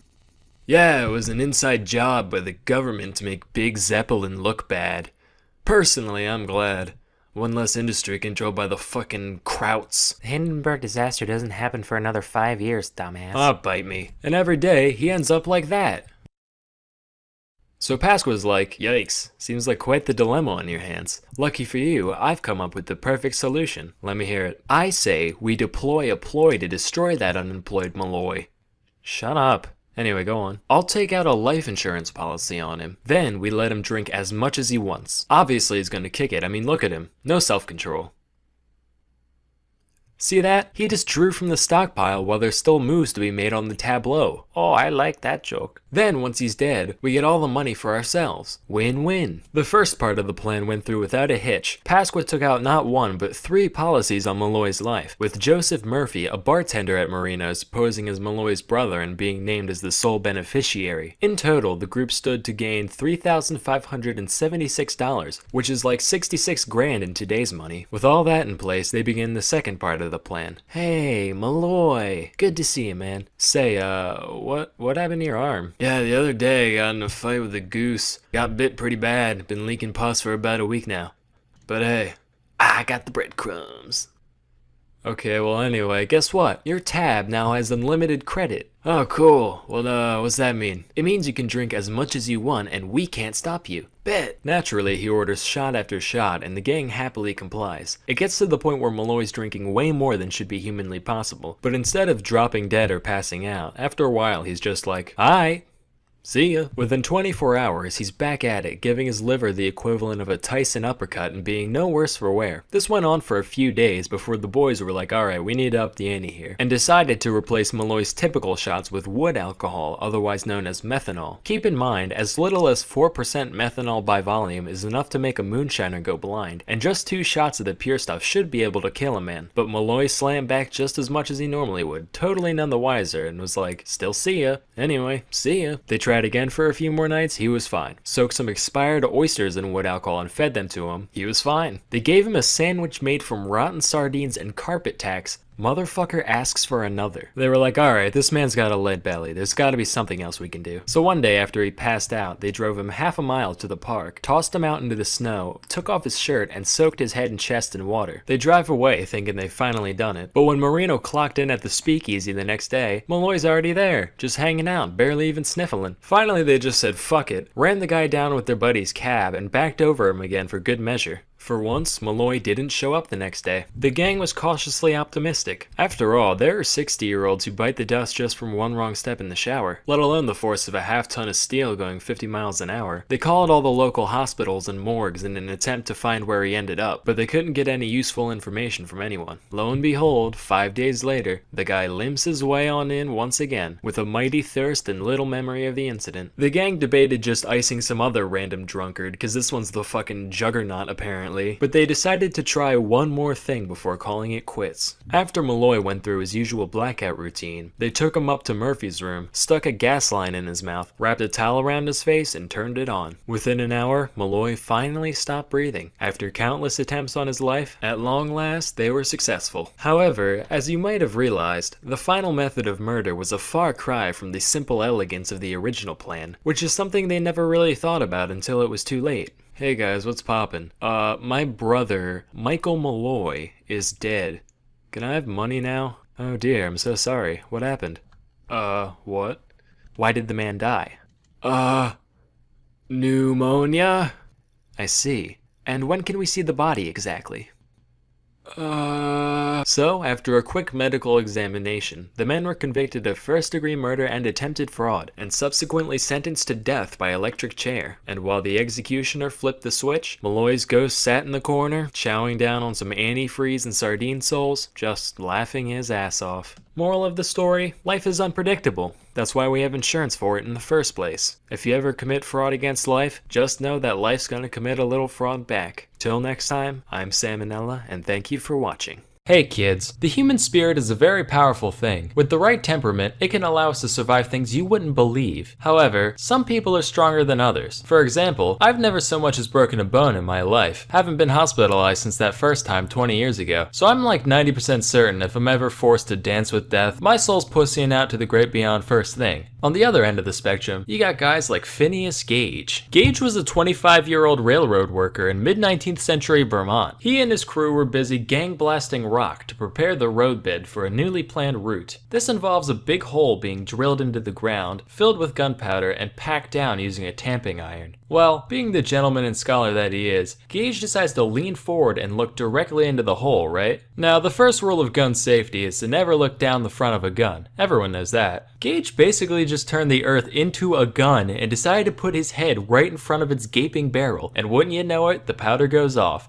The tamping iron shoots up into his cheek, moseys right on through his frickin' brain, and goes soaring out the other side, landing 80 feet away, all smeared with blood and thought juice. Now, by and large, Gage should have dropped dead immediately and been thrown into a ravine for his blatant disregard for OSHA regulations, and that would have been the end of it. But I guess Shiva Gautama Christ-chan, the one true god, decided Gage still had unfinished business down here on Shit Outta Luck 3, because after a few minutes of twitching on the ground, he got up, looked around, and thought, well, now's a good time as any for my yearly checkup. According to the doctor he went to, while Gage was retelling the story of what happened, he suddenly started vomiting all over the place, the effort of which, and I quote, pushed out about half a teacup full of the brain, which fell upon the floor. He didn't say what they did with it after. I'm picturing his dog just running over and immediately scarfing it down, then being plagued with the memories of a human railroad worker for the rest of his life. In the months following, Gage made a near complete recovery, physically anyway. He did lose a bit of his mind, which caused him to lose his mind a bit. Whereas Gage was once an upstanding, hardworking citizen, his untimely brain blast transformed him into an angry, incoherent drunkard, mumbling, quote, the grossest profanity whenever he deemed fit, and showing little to no regard for human life whatsoever. Naturally, he was fired from his job at the railroad, so Gage ended up wandering the earth, earning money any way he could. For a while, he hung out at Barnum's American Museum in New York City, basically making an exhibit of himself, standing there with the tamping iron like, hi, this went through my brain. Bye! He later had a stint as a farmhand in California and a stagecoach driver in Chile, which I don't know who let the guy with severe brain trauma and no depth perception drive a vehicle, but whatever. Over time, he actually became a lot more functional until finally, 10 years later, when his brain remembered, oh yeah, I shouldn't exist, leading to Gage having a bunch of seizures and dying at age 36. A similar story happened with one Ron Hunt in 2003. He was an American construction worker who was drilling a hole above his head when the ladder he was standing on decided to give way, leading to Hunt landing face first on a 1.5-inch auger drill bit. The drill went straight through his left eye and out the back of his skull. To give you a reference of what 1.5 inches of drill looks like, here's the actual x-ray that doctors took when Hunt arrived at the hospital. Miraculously, the drill ended up just kind of pushing his brain out of the way, leading to no cognitive impairment whatsoever. Matter of fact, Hunt was perfectly lucid while the doctors tried to figure out the best way to take the thing out of his head. Initially, they considered cutting it out, but that would have been too messy, so eventually they decided to literally just unscrew it from his head, like, alright, hold him still now. Oh, you fucking MILF. Lefty loosey. Does that mean the top or the bottom? What? It's a rotating circle. And? Okay, you hold on for one sec. Look, one way the top goes left, one way the bottom. So which? Clearly the one on top. Why? Tell me why. Why clearly? Same reason north is up on the map. It's just common practice. Alright, well, sorry for not subscribing to your Eurocentric propaganda, Dan, you soggy cunt. Anyway, what were we doing? If you think Hunt was just a little too lucky with his incident, don't worry. According to Snopes, he was self-employed and didn't have insurance, so while the accident didn't ruin his life, you can sleep easy knowing that hundreds of thousands of dollars of medical bills and rehabilitation costs probably did. Our next tale revolves around Greg Rasmussen, a British-born animal conservationist who was studying wildlife in Zimbabwe. One day, he got reports of a highly endangered rhino being spotted in the area, so Greg took to the skies in a single-passenger plane to track the beast. Fate was looking down at Greg that day, and after a moment, it said, "No, rhino must die." And a huge gust of wind came out of nowhere, sending Greg into a tailspin, crash landing right in the middle of the untamed African bush. When Greg woke up, he found that his legs looked like used up tubes of toothpaste, so he was essentially trapped right where he was. Arguably worse than that was the fact that Greg was dehydrated before he even took off, hoping to get water at his destination. And just when things looked like they couldn't get any worse, they got worse. A group of elephants showed up and started harassing and straight up stampeding at Greg. With no other option, he starts banging on the wreckage as hard as he could. The elephants went, "Ha!" and decided to leave him alone. He was also approached by a pack of hyenas and actual lionesses on the hunt. But fortunately, animals are all morons, so the same trick worked on them too. Greg spent an entire day and night pinned under the wreckage, fighting off wildlife, severe dehydration, and extreme temperatures before finally being rescued the next morning. Incredibly, after over 100 operations, doctors managed to get Greggy's leggies up and running again. Although he was now 3 inches shorter, which is probably for the best, because now they can just stick the keys to the plane on top top of the fridge so he never has another incident like this again. That's all for today. Till next time, I'm Sam and Nella, and thank you for watching. Hey kids, today I'm going to talk about some of the strangest rules, regulations, and ordinances from around the globe. Our first one comes from the United Kingdom. In 1986, Parliament passed what is known as the Salmon Act, which, among other things, made it illegal to handle salmon in suspicious circumstance, whatever that means. Oh shit. Police! Is that fucking fish Jenga? No! Here's another. In many Caribbean countries, it's illegal for a civilian to wear camouflage clothing in public. In other words, you're only allowed to wear really good camouflage. The USA has its fair share of dumb laws, most of which exist on the state level. For example, in Oklahoma, you can be arrested for making an ugly face at a dog. Knowing the average panhandler, it's fortunate that this law doesn't get enforced much, or else half the state would have to brown bag it just by default. And we can check this off. Looking good. Moving on. In the state of Florida, and I don't really know why they'd have to enforce this one, it's considered unlawful to have sex with a porcupine. Police! Hey, guys, it's cool. I'm actually a hedgehog. Oh. Carry on. Another good Florida law, this one really cakes the cake. It's illegal for an unmarried female to go skydiving on Sunday. This is how I imagine that law coming into being, right? We need to ban skydiving. Why is that? The sky is God's domain. Us mortals have no right playing in it. I'm pretty sure God doesn't care about people jumping out of planes for fun. Okay, but how about we just ban people God doesn't like from skydiving, like unwed women? That is the most ridiculous thing I have ever heard. What if it's also the Lord's Day? Okay, that's fair. This next one comes from Russia, where homophobia is fairly commonplace. As one can imagine, gay marriage is a big no-no over there. But in 2013, Vladimir Putin took things a step further, and made it illegal to even tell children that gay people exist. Bolshevik привет, бабушка. Balaklava Soviet Cossack, Kremlin Boyar, Gulag Rasputin, Rubel Anesthesia, Tetris Borscht, Red October. Dostoevsky. Stalingrad Kalishnikov Vodka Adidas Track Pant. Suka Bliat. Apparently though, that's not the weirdest rule to come out of a former red state. In China, it's actually illegal to reincarnate without the government's permission. Like a lot of Chinese policies, this law was mostly just put in place to piss off Tibet. Still though, I can see there being a lot of unforeseen consequences here. Come in. Sir, we found this cat in one of the local temples. We suspect it might have been a Buddhist in a past life. Huh. Better execute it just to be safe. By your orders, Captain. Mao. Wait a minute, did you hear that? Mao. There it is again. He said Mao. Oh my god. That must be Chairman Mao reincarnated. Sorry, sir, but the orders have already been given. No! Jesus Christ, you just killed our glorious leader. Oh god, you're right. What have I done?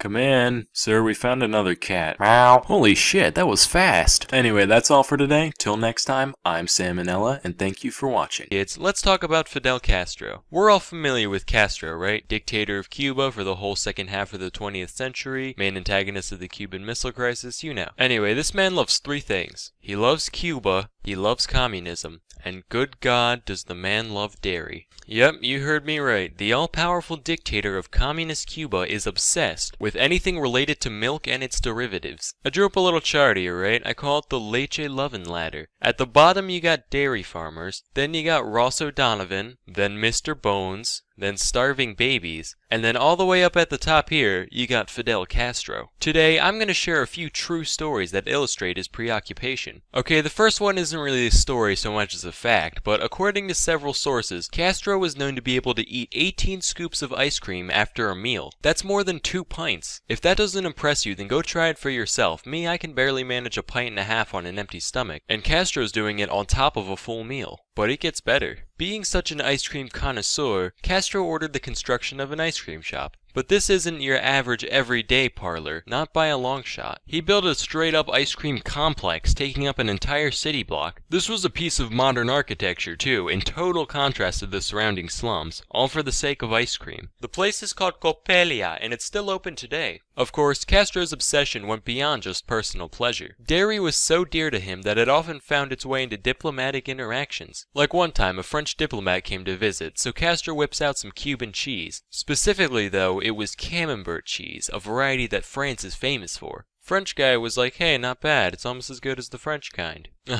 Try it again. I think you'll find it's even better than the French. Alright, I wouldn't say that. I'm sorry, are you disrespecting my cheese? In my house? On my island? No, I mean it's good, I just said the French kind is better. Maybe if you froggy fucks bathed once in a while, you'd be able to taste the cheese instead of your own B.O. Listen, you've got your cigars, we've got our cheese, live with it.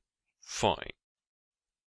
Fuck him, it's good cheese. I'm paraphrasing just a little bit, but that's basically how it went down. So already it's obvious that dairy is of great value to Castro. Most exceptional, however, is how this value reflected in his leadership. Naturally, having an entire nation at his disposal, Castro wanted to bolster the Cuban dairy industry as much as possible. But there was one problem. Cuba initially had two types of cows called La Reinas and Zebus. La Reinas came from the days when Spain ruled Cuba, and Zebus originated from India. Both of these cows are well suited to the Cuban environment, having a very high tolerance for heat. However, they don't produce much milk, they're mostly just raised for their meat. So Castro decides to import thousands of Holsteins from Canada. Holsteins are the classic black and white cows, and as we all know, you can juice these guys for days. They are utterly superior. Only problem is, they're used to living in Canada, so when they're plopped down under the scorching Caribbean sun, it's going to stress them out. They're not going to be laughing cows by any means. So as a result, Castro's imports still didn't put out enough milk to satisfy his desires. At this point, your average run-of-the-mill dairy queen would have given up. But Castro, he's more than that. He's a dairy dictator. So he ordered the construction of a giant air-conditioned complex with the sole purpose of providing a comfortable environment for his Holsteins. And it helped a little bit, but they were still stressed out. They still weren't putting out at their natural levels. And as you can imagine, climate controlling an entire facility is very expensive, so Castro was forced to abandon the project. But like the astronaut he is, Castro held on to his dream of finding the Milky Way. So he gathered a team of scientists and farmers and ordered them to breed together the Zebus and the Holsteins in order to produce a heat-resistant, lactose-pumping super cow. The breeding efforts were mostly a bust, never producing the bovine master race that Castro longed for. However, there was one exception. Under Castro's program, a single individual was born that met his expectations with flying colors. The cow was named Ubre Blanca, Spanish for white udder, and she produced world record-breaking volumes of milk, peaking at 110 liters a day. That's more than 29 entire gallons of lactation. Needless to say, Castro was absolutely euphoric at this isolated success of his. To say he went ballistic would be an understatement. He went intercontinentally ballistic. Like, India hasn't got shit on the levels of cow worship that Castro performed. Daily updates were published in the Cuban national newspaper describing Ubre Blanca's health and productivity. And when she died in 1985, Castro commissioned a giant marble statue of the cow in her honor. He also had scientists harvest tissue and egg samples for the sake of preserving her DNA. After Ubre Blanca's death, Castro's plans for the Cuban dairy industry got even more desperate and ridiculous somehow. This is based off of an actual conversation that he had with his team of scientists in 1987. Okay guys, hear me out. What if we make cows that are the size of dogs, so that way they can live in people's apartments with them? Fidel, I don't think that's gonna work. No, it'll work. You just have to grow grass in the apartment too. You can't be serious. Yeah, you just gotta put up some fluorescent lights. Bam, little grazing patch for your doggy cow. You are a fucking lunatic. And obviously nothing ever came of that idea, and Cuba's dairy industry is still floundering today, sadly. So yeah, if you haven't gotten the picture by now, the dude likes milk. Imagine he's at the birth of his grandson, right? Ah, what a beautiful baby boy. Fidel, there's something we need to tell you. Your grandson, he's lactose intolerant. Prepare the firing squad. Anyway, there's plenty of other miscellaneous stories surrounding his little preoccupation, like the time the CIA tried to poison his milkshake, so I just decided to highlight a few big ones. Anyway, that's all for today. Till next time, I'm Sam and Nella, and thank you for watching. Hey kids, animal test subjects have always been an important facet of science, since they allow us to study physiology in more destructive ways than we could get away with on humans. So it should come as no surprise that, over the years, there's been a lot of creatures haphazardly thrown at the cosmos against their will. Here's a bunch of smelly animals that achieved more in their short lives than you ever will. Quick disclaimer, this is by no means a comprehensive list, not even close, we'd be here all day if it was, more so just a highlight reel of the ones I found the most interesting. So the Great Zoo in the Sky was first founded in 1947 when the US launched a craft containing a bunch of fruit flies 68 miles into the air in order to see what kind of horrible mutants would get made from all the cosmic radiation up there. Unfortunately, they were totally fine, so the Earth was like, hey, living things can go into space and not die instantly, supple. And the next year they decided to send up a rhesus macaque named Albert, which it seems kind of like jumping the gun to go from barely alive specks to basically a person in one step. If it were me, I would have thrown like a frog or a gerbil in between there, but whatever, I'm no cosmopolitan. Anyway, Albert died of suffocation on the way up and never really made it to space alive. Fun fact, this rocket was actually a V-2 missile stolen from the Germans after World War II. So just in case any of you have any sympathy for those Nazi characters, they're technically responsible for the death of a poor innocent space monkey. Pretty condemning if you ask me. But I guess the US felt pretty bad about it, so they decided to deal with their grief by naming the next monkey Albert 2. Pretty unhealthy coping mechanism according to my shrink, but she also thinks Punk is dead, so what does she know? This Albert actually made it into space alive through a grand effort incorporating all the incredible cutting-edge technology that the atomic era had to offer. And after all that, they goofed on the parachute, so Albert 2 turned into a fine red mist on impact, which just goes to prove the age-old adage, you can lead a monkey to space, but you can't make him land. There were a few more Alberts after this. Albert 3 fucking exploded. Albert 4 made it up, but he had another tissue paper parachute what don't work for heck, so he's out. Albert 5, yet again, bad chute, liquefied on impact, until finally, in 1951, on Albert number 6, they figured out how to make a big blanket that consistently makes you not immediately die when you fall from the sky, and the monkey was recovered alive from the capsule alongside his 11 mouse roommates. Of course, he died 2 hours later, but hey, still counts. Earlier that same year, Russia launched 2 little pupniks named Tsigan and Dzik, both of whom came back unharmed. These 2 were the first vertebrates to ever leave Earth and come back alive. Then in 57, the Reds snagged another achievement by putting the first living thing into orbit, besides the bacteria clinging to Sputnik 1, but they're losers, we don't talk about them. Specifically, they launched one brave and daring dog from the streets of Moscow, probably the most famous animal to ever go into space. You know its name well. That dog is, of course, Airbud. Unlike those other guys we talked about, Laika was never planned to be recovered intact, since we barely knew how to put something into orbit by this time, let alone bring it back. But they still wanted to make sure she stayed alive long enough to at least reach space. So before the mission, they put her through the most rigorous canine space camp that Russia had to offer, throwing her in a centrifuge for a while to get her used to G-force, making her cage progressively smaller to get her used to cramped spaces, which made her just not shit anymore at all, but that's a different story. They also switched her diet to a special high nutrition gel that she would have eaten after takeoff, you know, had her brain not crapped out from overheating within the first few hours. In 59, the US strapped 2 monkeys to the nose cone of a Jupiter missile and actually got them back alive afterwards, which is crazy mostly because these things withstood 38 Gs of acceleration. For context, that's the force that makes even trained pilots lose consciousness times 4, or this thing times 12, or roughly the same forced experience when you realize that's not a normal speed bump, but one of those evil tiny ones that ruin your life, you know the ones. Well, that's what you get for doing 25 near a hospital, Sam. Well, hey, good thing I'm already here considering the ballistics test that just went down between the roof of my car and my frickin' skull.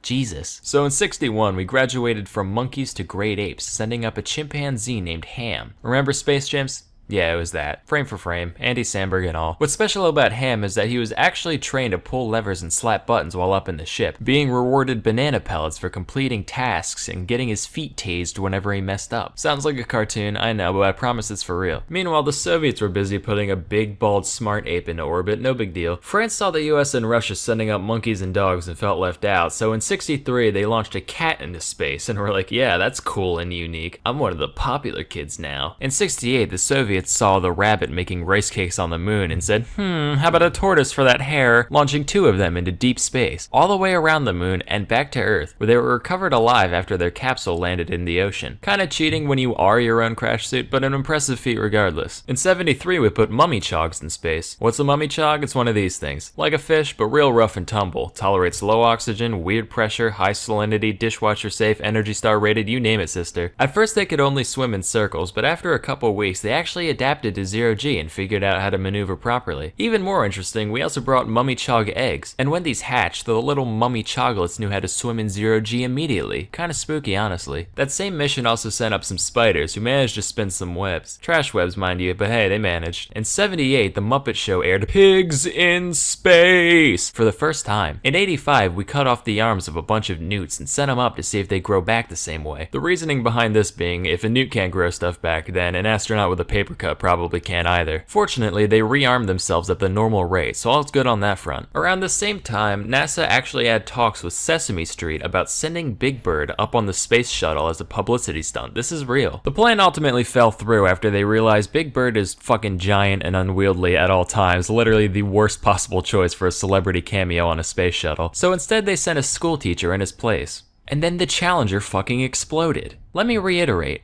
There is a timeline not too far from this one where Big Bird is a casualty in the single worst astronautical disaster in history. A tiny evil part of me almost wishes that happened, like that's just so indescribably absurd. In the early 90s, we set up some baby jellyfish to grow up in space just for laughs. They figured out how to maneuver just fine, but when we brought them back down, they literally didn't have a concept of gravity and couldn't orient themselves properly in their new environment. Which, being a jellyfish is the easiest thing there is. You just kinda exist, maybe squirm a little now and then. So when you manage to somehow mess that up, you know things have gone seriously wrong. In 2003, the US sent up a bunch of invertebrates, including silkworms, spiders, carpenter bees, and harvester ants. Whoops, they exploded. In 07, some tardigrades went up, totally exposed to the vacuum of space for 10 days, which, surprise, surprise, they were fine. On that same mission, a cockroach gave birth, creating the first organism that we know of to ever have been conceived outside of Earth. And finally, in 2018, Elon Musk sent a big basket of mice to the International Space Station. Just, you know, 'cause he can. So those are just a handful of God's creatures who got to experience the majesty of not knowing up from down. If you're like me, you're probably a little jealous. Why does an ugly ape get to go into space, but I don't? I wish to bear witness to the music of the spheres firsthand, in a way that a lower creature could never appreciate. You know why you feel like that? Because you're a nerd. Anyway, that's all for today. Till next time, I'm Sam and Nella, and I still don't know what Ligma is.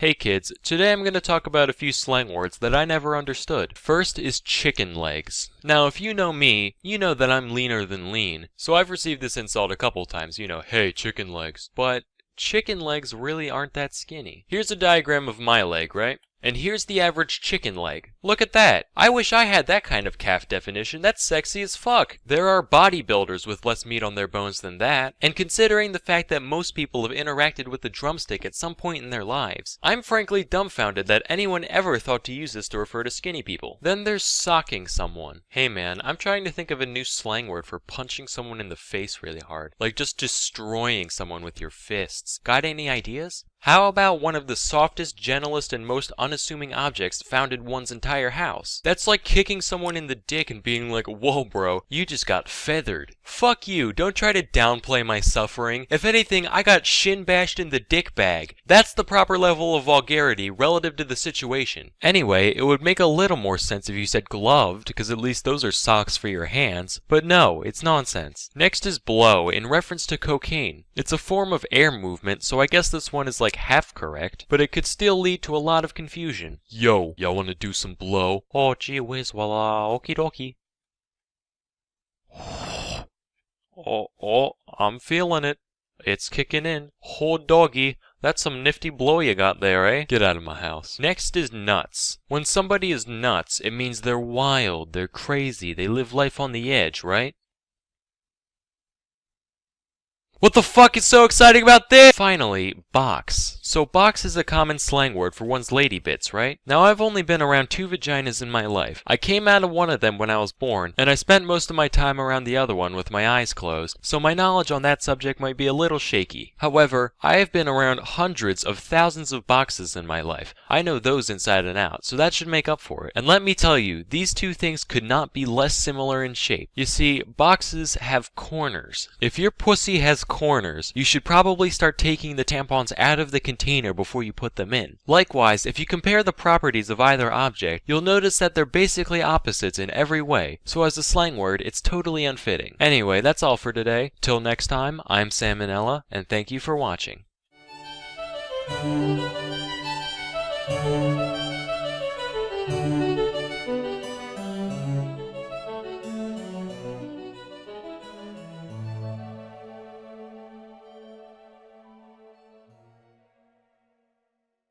Hey kid. Yeah, you. I just got off the phone with the big man upstairs, and he told me that I need to clear a few things up around here. So without further ado, here's 10 pieces of malarkey that you might still be spreading. Number 1. Nobody was ever burned to death at the Salem witch trials. Of the accused, 15 died in prison, 19 were hanged, and 1 was squished to death. That last one is way more interesting than any cremation, by the way. Dude was a badass. His name was Giles Corey. He was 81 years old and so done with the town of Salem's garbage that he wouldn't even dignify the trial with a plea. So the town stuck in between 2 boards and stacked rocks on top of him in an effort to draw out a confession. But every time they tried to get something out of him, all he would say was, "More weight." This went on for 3 solid days until he finally died, never giving any indication as to whether or not he was a witch. One can only wonder. Number 2, the OG Buddha wasn't the obese guy. That's Budai, a Chinese folk character meant to represent Maitreya, aka future Buddha. Now this shirt is double sad. Number 3, Buddha wasn't a god either. He was just a guy named Gautama.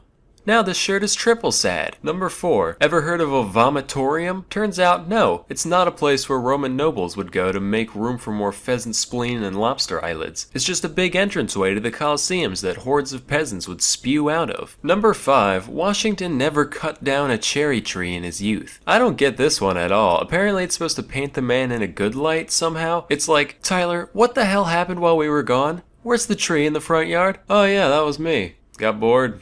Just felt like vandalizing something, you know?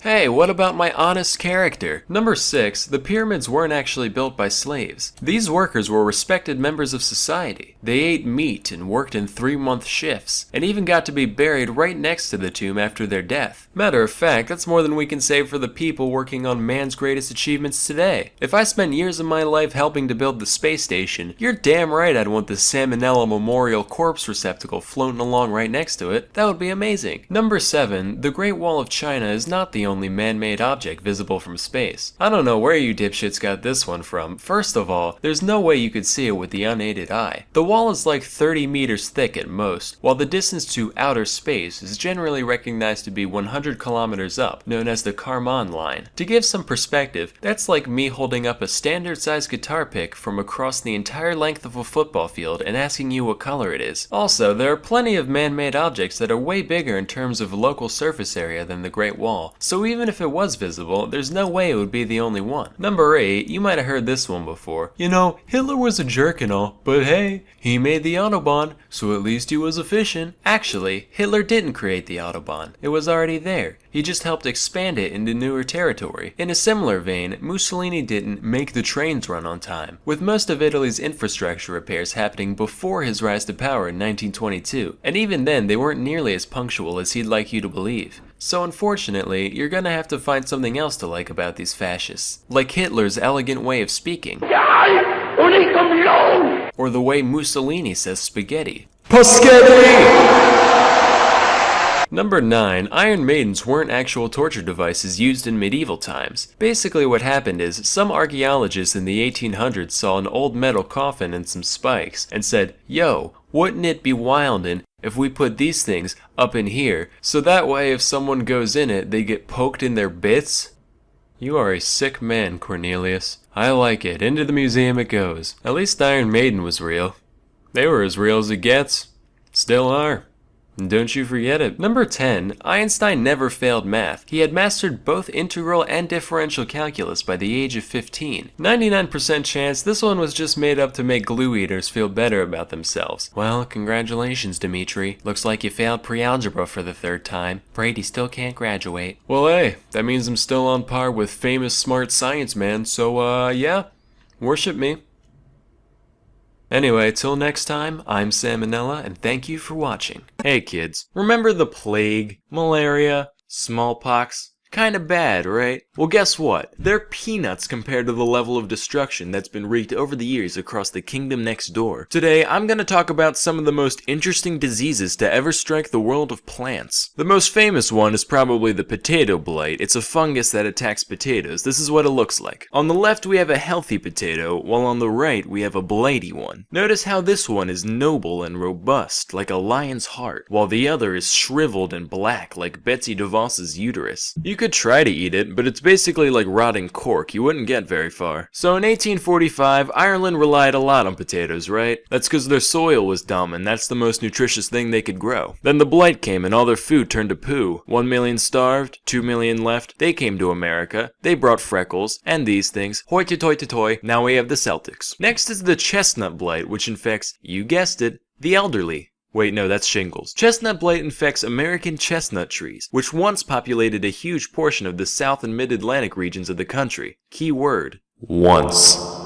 During the early 20th century, the blight arrived, which ended up killing around 4 billion trees over the course of a couple decades. Hey, remember that time 4 billion giant things died inexplicably? Me neither. Nobody does. Let me give some perspective on the situation. Those trees were huge, like 40 meters tall apiece. That means 160 million kilometers of tree was destroyed by this disease. That's long enough to get from the earth to the sun with 10 million kilometers to spare. Here's another. If we take the volume of all these trees, we get 126 billion cubic meters. If we burn that much wood, we get 861 quadrillion joules of energy. That's the amount released by the bomb dropped on Hiroshima, times 10,000. So yeah, kind of a big deal. But who cares, right? Why worry about 4 billion dumb smelly old trees when there's 1,000 whole pandas that need our help? Isn't that right, WWF? You populist scum. Anyway, moving on. This next one is called, get ready, broom rape. I'm serious. Broom rape. Broom rape. Wikipedia, broom rape. Naked broom rape. Imagine if we gave human illnesses names like that. I'm sorry, Sam, but you have urethra cactus. I would just end it right there. Doesn't even matter what the actual symptoms are. Anyway, broom rape is considered a parasitic plant. This is what it does. The seeds of the broom rape will hang out in the soil for years until the roots of a host plant come along. When they do, the broom rape bursts out of its shell and immediately starts leeching off the other organism. Eventually, once they grow enough, they'll breach the surface with these little flowers. Notice, no leaves, no green. Who needs chlorophyll when you're a filthy freeloader, right? These flowers get fertilized and the whole thing starts over. Just one of these guys isn't a big deal to the host. But once you get enough, they have the potential to suck an entire farm dry, causing sweeping crop failure. Pun definitely intended. Next is this one. There's a few different ways you can pronounce it depending on your social standing, ranging from ergot to elgo. Being the disheveled pauper I am, I prefer ergot. Rolls off the tongue, you know. Ergot is a fungus that mainly infects grains like wheat, barley, and especially rye. And it's capable of producing a whole soup of compounds called alkaloids, which can have a variety of effects on the human body. Most of them not fun, mostly spasms and diarrhea, that kind of thing. However, one particular alkaloid called ergotamine structurally resembles LSD and has a similar function when it enters the body. So a medieval peasant would be sitting there, eating a nice loaf of rye bread, just minding his own business. Then all of a sudden, holy shit, I'm blasting out of both ends! My heart's a seizing, my lungs a wheezing, the fucking walls are melting, I can hear Satan's voice, he's telling me to invest in Apple. What does that mean? Why does he want me to buy apples? This would go on for like a day. Sometimes their fingers and toes would fall off, but then they'd be alright. Unless they weren't. Moral of the story, kids, don't eat strange bread. You could trip balls and die. Anyway, that's all for today. Till next time, I'm Sam and Nella, and thank you for watching. Hey kids, it's Tips Tuesday. So today I'm giving you a beginner's guide on how to unicycle. Alright, let's do this. Tips Tuesday. Step number 1, buying a unicycle. This part's pretty easy. Me, I got mine on Amazon. You are gonna wanna pick the proper size, however, based on your height. Me, I'm lanky as a fucking Kong, so I got a 24 inch. If you on the shorter side, go for the 20 inch. If you under 13, well, you probably shouldn't be on my channel. But if you are, go for the 16 inch. They're generally only around $60 or $70, mostly because they're basically just a wheel and a seat, so that's a plus. Step number 2, assembly. Okay, you can probably do this part on your own. They give you directions in the box, so I'm not going to waste your time with this. However, you do want to make sure your pedals are on the correct way. If you put them on backwards, it could make it so they unscrew while you're riding. Trust me, I learned the hard way. Step number 3, mounting. Kids, a unicycle is like a woman. It's not hard to get to know a good unicycle, especially if you've got lots of money. But if you want to mount it, that's still going to require some skill on your part. In my experience, however, I found that those things that are hardest to mount are oftentimes the most rewarding. You see this tricycle? This tricycle's a whore. It has a poor relationship with its father, and it does not deserve your respect. Unicycles, that's where the real men play. Here's how you do it. First off, find something to hold on to. Trust me, you're gonna need it. Could be a car, or a trash bin, or Jay Leno's chin. Me, I used my basement's low ceiling. If you can reach yours, I highly recommend it. Next, rotate the wheel so that one pedal is at the bottommost point. That's where your first foot's gonna go. Once you got all your weight on that foot, put the other one into place. As you do so, you will find yourself being placed upon the seat. Now guys, remember how I said a unicycle is like a woman? Well, forget that for a moment, because you want your junk to have as little involvement with the unicycle as possible. Remember in middle school you learned about levers? Well, you're gonna want to use your taint as a fulcrum on the seat in order to maintain your balance. Too far back, you're gonna fall over. Too far forward, you're just gonna castrate yourself. So be careful. Step number 4, riding. Okay, remember my woman metaphor? That's back on. When you're riding a unicycle, you require great balance, as well as a steady rhythm. Also, you're probably not gonna last too long your first few times, just FYI. If you prefer, you can deflate your tires a little when you're first learning, cause a flabby unicycle might not let you go as fast, but they're certainly easier to ride. Anyway though, riding a uni is a lot like riding a bike. Except instead of just balancing on your left-right axis, you gotta worry about your front-back axis as well. So you on a bike, you wanna turn right, you lean right, right? Same with every direction on a unicycle. If you wanna go forward, in addition to pedaling, you gotta lean forward. For your first few goes, you're probably gonna wanna hold on to something. This ain't called a crash course for nothing. Fortunately with the uni, it's very easy to dismount whenever things go wrong. Out of hundreds of failures, I personally only ever landed face first around 2 or 3 times. Above all, keep practicing. Eventually, kids, you'll be like that stupid-ass frog meme that everybody hates. And remember, riding a uni is like riding half a bike. You only half forget. Sure. Hey kids, as we all know, the evolution of species is an incredible process, driven by little more than the random chance that certain mutations may happen to provide a practical advantage in a creature's environment. And as a result, there's a lot of things out there that look super dumb once you strip back a few layers. Here's the top 10 worst animal skeletons of all time. So first and foremost, I'd like to settle a little debate I've been seeing floating around the past few weeks. Yes, penguins do, in fact, have knees, but in order to hide full-grown legs into one plump cylinder, you gotta have a little skeletal trickery on your side. You guys ever do wall sits in gym class or elsewhere? One of the most torturous exercises out there. I now feel even worse for penguins, because not only did they have to deal with living in a frigid black and white hellscape, the most hostile environment known to man second only to the vacuum of space, all the while constantly pursued by ravenous bloodthirsty sea dogs, but they're also secretly doing wall sits their entire life. Quick side note, in Mandarin, the word for penguin consists of the characters for business goose, which is fucking hilarious. Like one day a goose put on a suit and said, "Today it is time to make a name for myself, honk." This next guy is known as Parsons chameleon, found in the more remote regions of Madagascar. Notice the fleshy protuberances around its nose area. Turns out, not fleshy, not even remotely fleshy, not even one flesh. Instead, it just has a skull forever frozen in time in the middle of exploding, recently. Like it sneezed right in the middle of God shaping it out of clay, and he was just like, ah, whatever, it's a feature now. So for that, this rough-headed reptilian gets number 9. Normally I would have ranked it higher, but that's a dope tail, so he gets some pity points. Next is the pufferfish. So for most of my life, I've pictured pufferfish as just not having any bones. I know it doesn't really make sense, but neither does them turning into a balloon like a goddamn cartoon. Turns out, in their normal state, they actually look like this, and when they inflate, those concentric rings of spines slide outwards past one another to cover the full area, like the aperture of a camera lens expanding to cover the full frame of the fish. The sheer ingenuity of this design has shattered my childhood dream of real-life balloon animals, which has earned the pufferfish the number 8 spot on this list. Now, if you've gotten around to certain zoological circles, you've been shown this skull and been told, ah yes, that comes from the dwarf elephant. Oh, you've never seen one? That's because they're extinct. And that thing in the middle? Ah yes, nothing more than the nose hole to which the trunk connects. However, if you're a rational, free-thinking adult like me, you can look past the lies spoon-fed to you by Nat Geo and other liberal media outlets and see this for what it is.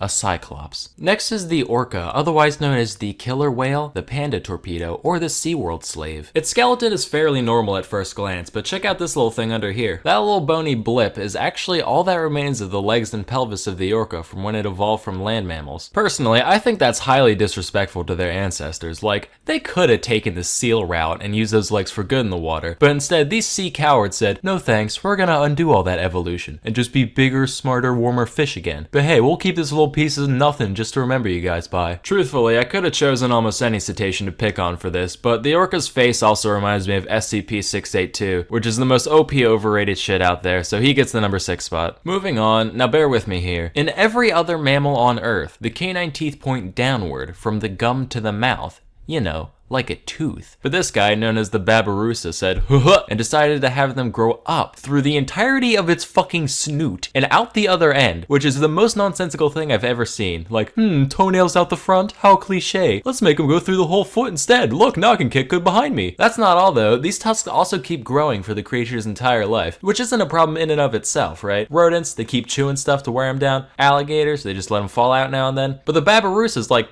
I'll just nut in a lady pig long before this becomes an issue. So if it lives long enough, the teeth can curve right on around and slowly bore into the thing's face, like built-in Chinese bamboo torture. And occasionally, they can end up actually piercing the skull and shish kebabbing the brain. Now some people might say that this doesn't belong on this list, given that teeth aren't technically bones. And to those people, kids, we say, eat shit and die. Next we have the octopus. The octopus skeleton is so bad that it doesn't even exist. Sure, they got this little thing in the middle, but that doesn't count, that's just chitin. And yeah, they can get in a jar or whatever, but at what cost? At the animal picnics, the crowd shouts, "Bleh, shun the spineless freak." And at the animal wheelbarrow races, with nothing to grab hold of, the cephalopod holds a solitary vigil at the starting line. And lo, the octopus wins naught but a participant medal at the Grand Prix and the number 4 spot on this list. Moving on, here's the skeleton of a fruit bat. Now, not a big deal to us regular folk, but imagine if humans had no context of bats and they dug this thing up. Like, class, archaeologists have recently found these fossilized remains, and using modern technology, we can see exactly what it would have looked like back when it was alive. This abominable creature is known only to scientists as Finger Boy, and is theorized to have fed upon fruit, insects, and the dreams of orphans, which it would siphon out from the ears of the errant little waifs whilst they slumbered. By the way, if you Google image bat skeleton, like, more than half of them have the ears built in, just like, I feel the extraordinarily bat-like wings and figure of our decoration are much too subtle for our consumers. Better slap these on. At number 2, we have the anteater. From its oboe-like skull to its gorilla fist and hands, one can only wonder who let this creature exist. Fun fact, if you take the anteater's skull and blow into its nose, it plays a beautiful song recounting the animal's entire life, and then security escorts you out of the museum. Looking at this, I can only pose the question asked for generations long before my own. That being, why the long face? Before we get to the number 1 spot, here's a few honorable mentions. The wolf eel. The ostrich. This human-cat hybrid I found on a tabloid site. And of course, the mermaid. So at our number 1 spot, we have this creature. That's supposed to be a mirror. I know most of you can't see yourself in it on account of your filthy Dorito smeared screen, so just take my word for it. So what's wrong with humans, you ask? Well, a lot of things, but for now let's stick to the skeleton. First off, these bones right here, these are known as the metatarsals. All part of the foot, right? No, that's a bunch of primate propaganda. In most other groups of land mammals, what we'd consider our ankles is actually the quote-unquote knee of the animal. Thanks a lot, walking upright. Also, it's estimated that around 80% of people will experience chronic back pain at some point in their life. Thanks a lot, walking upright. Lastly, probably something you've heard about at some point, our skull to pelvis ratio. For most animals, giving birth, not a big deal. Small heads, wide hips, mazel tov. But check out the big brain on Brett. Throws a real monkey wrench in the works there. For a while it led to some problems till those extra brains figured out how to work around it, so I guess you win this round, humans. But that doesn't stop you from also winning the #1 spot on the worst skeletons of all time. But hey, just cause you'll forever be flawed on the inside, doesn't mean you can't improve yourself on the outside. Anyway, that's all for today. Till next time, I'm Sam and Nella, and I'm still scared of swine flu. Hey kids, if I learned anything from my middle school career, it's that what may seem like a good idea initially will often be remembered only as a foolish mistake. Here's a few pieces of technology from yesteryear that have since fallen into total obscurity. So I've always believed that there's no point in having many small things when you can have one big thing. Why have many shrimp when you can have one lobster? Why drink many glasses of milk when you can eat one udder? Why have many cheese-its when you can have one cheese-them? Patent pending. And why have many street lights when you can have one moonlight tower? These guys were real popular back in the 1880s and 90s, often standing at over 150 feet tall and illuminating several blocks from a single point. Not very well, mind you. Matter of fact, they were so dim, we didn't even have the conscience to just call them light towers. Had to go and stick the moon on the front so people didn't get their hopes up. But thanks to our good old friend, the inverse square law, you still needed a fuck ton of light to pull this off. So they used incredibly harsh and UV emitting arc lights instead of incandescent bulbs. All the light of the moon and all the vision damage of the sun, talk about a win-win. Sadly, these beasts have fallen by the wayside over the past century or so, except for in Austin apparently, but they use friendlier mercury vapor lamps in them, so they only get half points. Now, anyone who's been around a baby long enough knows they always have a cloud of ghoulish stench hovering around them. Jeez Louise, somebody better air out that musty little muskrat before grandma starts drooping again. You could stick him on the clothesline for a while, but knowing that little moron, I'm sure he'd find a way to hurt himself somehow. Introducing the baby cage. Finally, city dwellers all across the nation have a way of unleashing their postnatal funk on the unsuspecting passerby below. These were in vogue for a while before falling out of style a bit of the way into the 20th century, because apparently society started deeming babies more valuable than air conditioners. I don't really get it personally, but this is also around the time we started putting lead in gasoline, so it's probably for the best we kept them inside all day. Matter of fact, it's my firm belief that without kids growing up breathing lead, there's no way pet rocks would have taken off in the 70s. Wow, alienating baby boomers. He's so brave and controversial. Now, in the days between the Great War and the not as great but still pretty alright war, people were trying to find efficient means of detecting an incoming air attack. They climbed their nation's tallest mountains to seek the wisdom of their greatest elders, and the wise men said, big ears. So that's what they did. These giant discs were known as acoustic mirrors and were designed to focus incoming sound over a 5-meter diameter into a single point. They were reasonably effective as listening devices. A few of them in Britain were able to pick up the sound of a plane from all the way across the English Channel. Of course, radar came along soon after, rendering these things completely useless beyond looking brutalist as hell. For real, instant album cover material right here. Ah! One of the Pep Boys is pulling a Spanish Inquisition on this poor wayward harlot. Huh. Just kidding. Despite the fact that this looks so very, very much like a state-of-the-art instrument of torture, it's actually just a beauty micrometer. Think those shoe size measure things at Foot Locker, only instead of one primitive measurement, it records the entire topology of your face and skull at once. With this data, a trained cosmetologist would be able to pinpoint exactly what features of your head should be enhanced and reduced with makeup in order to achieve a maximum calculated attractiveness after you've paid for their services. Clearly this device must have been effective. After all, beauty is entirely objective. What, eye of the beholder? Check the name tag, buddy. Apparently though, women didn't like being strapped into a birdcage and having their every minute flaw meticulously laid out in front of them, so this thing never really took off in the end. Next we have the Humlauf. This was a device made during World War II designed to let infantry shoot around corners. It's like the Germans sat down and watched that part in Tom and Jerry where the conniving rat bends the gun barrel back at his adversary. They said, Mein Gott. They came in a variety of angles between 30 and 90 degrees, and even came with a little periscope so you could see what you were shooting at. But as we all come to find out when we reach adolescence, cartoons are the arbiters of deceit, because these things would invariably break within the first couple hundred shots or so. And even when they did work, the rounds would fucking explode from the massive acceleration, turning a deadly bullet into an ineffectual spray of shrapnel. These were so ineffective that only the 30-degree model ever saw significant production beyond prototypes, and even that was very limited. Say, you ever look at regular mousetraps and go, not enough property damage? Well, check this out. Patented in 1882, it's the revolver mousetrap, brought to you by the makers of the snail trebuchet and the cockroach claymore. Thanks to the marvels of the modern era, all those tiresome hours of intense varmint slang can be outsourced to one little gadget on the floor of your kid's playroom. Now when you hear a gunshot in the middle of the night, you can rest easy knowing that, one way or the other, there's one less pest for you to deal with in the morning. Boom. 1850. Steam locomotives are all the rage. You're in the transport business, but all you can afford is a couple dumb horses. Sure, they move things from point A to point B almost as well at a fraction of the cost, but your cool rail riding friends called you a whack-ass and it really hurt your feelers. Well, have we got the invention for you? The Impulsoria uses an ingenious system of treadmills to turn that horse to be beckoned into a force to be reckoned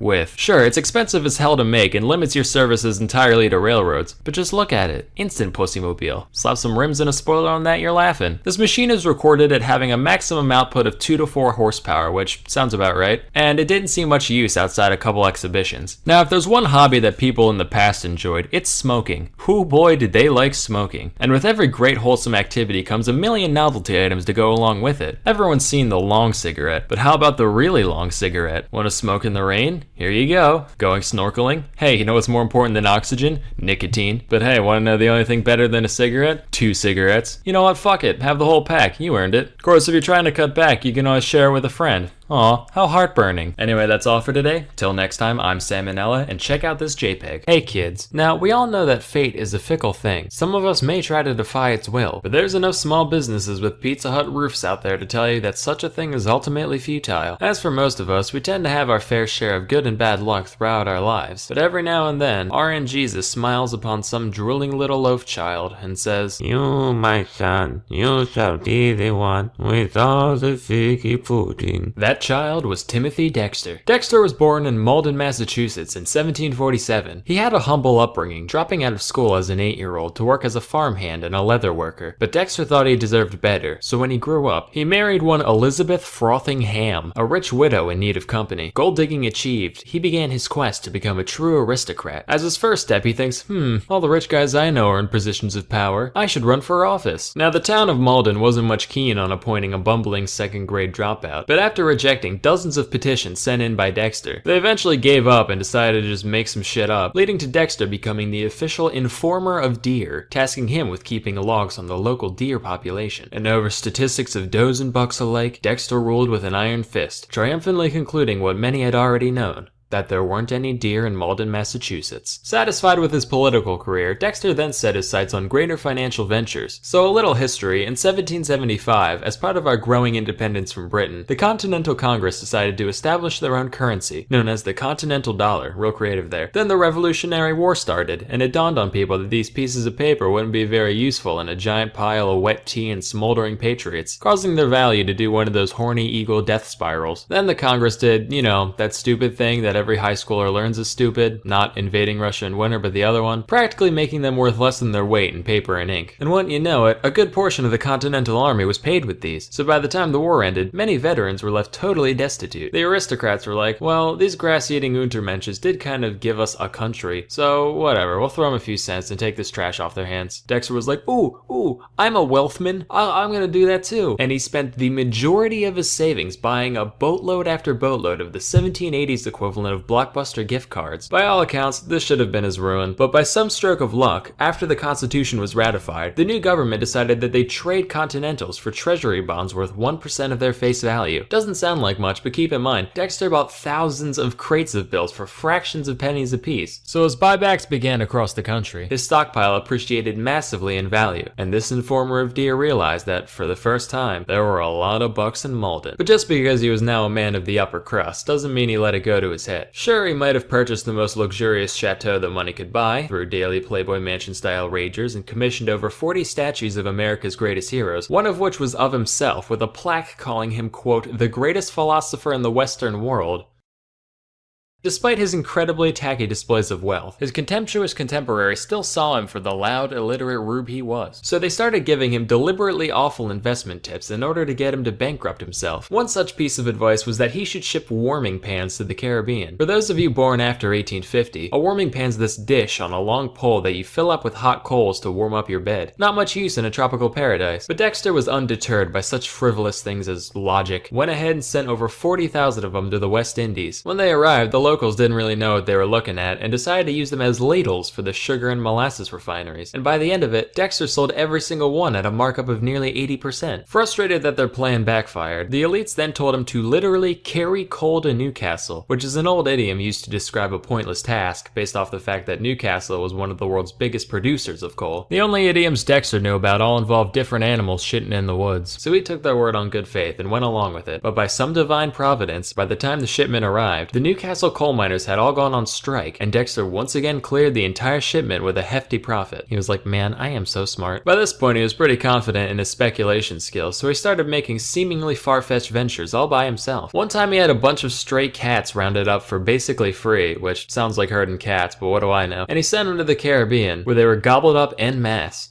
Not like eaten, but purchased to deal with all the rat infestations. In another instance, he bought up just about every whalebone in Boston. And coincidentally, at the same time in France, men started wearing corsets too for some reason. Demand went way up, Dexter's laughing. Now from an outside perspective, at the end of the day, Dexter was a very shrewd merchant. So at this point in my research, I was like, wait a minute, is he smart? Then I learned about his life outside of business. Dexter considered himself extremely knowledgeable on just about every topic. Keywords, considered himself. For example, he once stumbled upon a guy painting a sign to go along with the newly built statue of Jefferson. And when he saw that the sign called Jefferson the writer of the Declaration of Independence, Dexter lost his frickin' mind and insisted that Jefferson did not pen the DOI, but rather the Constitution. Spoiler alert, not remotely true, he was in France at the time. An easy mistake to make today, sure, but this was only like 10 years after the fact. That's like someone today saying, Obama didn't kill Bin Laden, dumbass. That was Bill Clinton. Anyway, when the painter refused to change the inscription, Dexter started shooting at him with a long rifle until he complied. Real genteel. Dexter made sure to surround himself with the requisite number of weirdos to maintain this level of delusion, one of which was Jonathan Plummer, a man whom Dexter paid to be his poet laureate, writing only the most laudatory odes in his honor. Mind you, this wasn't just your run-of-the-mill wise and wizened wordsmith. Jonathan sold fish for a living. And porn. He just kind of went along with the whole thing for the pocket change. Besides his entourage, Dexter occasionally spent time with the total geeds known as his family. He had 2 children, whom the New England Historical Society describes as a half-mad drunk and a completely mad drunk, respectively. And he couldn't stand his wife on account of her perceived constant nagging, to the point where he would tell guests he was unmarried and that he just had a ghost in his house. Just like, oh yeah, that's a sea hag. You know, mansion built on some old Indian shipwreck or something. Timmy, please, I'm cold and my hands are rheumatic. Find it in your heart to light the fireplace for me. Yeah, plenty of that in hell, you banshee bitch. One day, in a massive stroke of ego, Dexter decided to fake his own death, complete with a lavish funeral service just to see who would show up. Lucky for him, about 3,000 people from all walks of life turned up. Though initially staying out of sight, he soon noticed that his wife wasn't crying. So in response, he jumped out and started hitting her upside the head with a cane, in front of everybody. But as his true mortality grew closer, Dexter knew he needed a legacy and decided to pen his memoirs, titled A Pickle for the Knowing Ones, which was basically just 20 pages of unhinged ranting about politics, religion, his wife, and whatever else came to mind. No punctuation, random capitalization, the most amazing spelling I've ever seen. Here's some excerpts. George Washington.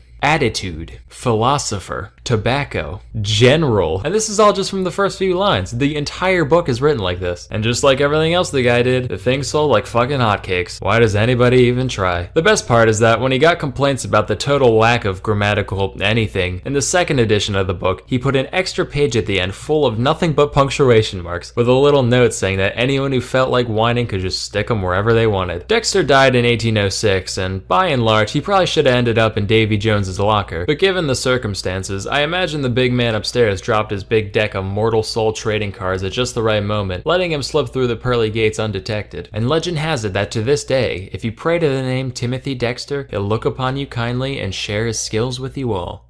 Hey kids, hope you had yourself a merry little whatever. I know I did. What do you like best about the holiday experience? My personal favorite part is where we systemically brainwash children into thinking they're supernatural beings who judge their every move and then invade their house at night. Now, everyone knows Santa, good old Saint Nick, ol' Father Christmas, ol' Christopher Kringle, ol' Elpheus Prime, slayer of elk and bringer of Xboxes. And you've probably heard of some other characters somewhere too. Guys like Krampus, Belsnickel, Charlie Brown, Xi Jinping. Well, today I want to show you guys some more obscure Yuletide beings from different cultures all across the globe, but mostly Europe. Now, this first creature's name comes from the Welsh. As a matter of moral principle, I personally don't formally recognize the Welsh language. Maybe someday they'll figure out how W's and Y's work, then it'll be a different story, but for the time being, you'll have to excuse me for not condoning bullshit like this. So the thing allegedly called Mari-Lwyd isn't a true mythical creature per se, but more so a tradition carried out for at least the past few centuries in South Wales. No, I mean Old South Wales. This is how it works. Every holiday season, the village rapscallion will take a horse's skull and affix it to the end of a pole. Kinda like one of these things, except, you know, awful. The skull is typically decorated in some way, and sometimes they put in a lever so you can make the mouth move on its own. Then a white sheet is draped over the pole and its holder, thus giving the illusion that Famine himself has come to destroy all your figgy pudding. From here, one would think that the nightly festivities would include welshing your trousers and repenting for a lifetime of naughtiness, but no, it gets better. You know that whole mouth moving thing? Turns out that's not just for taking wild snaps at the faces of innocent children. The Mari-Lwyd and its party of caretakers will go around to random houses and sing a song about wanting to be let inside. The inhabitants are then expected to sing back with excuses as to why they don't want this abomination in their home. All in rhyme, of course. This goes back and forth until either the Mari-Lwyd gives up,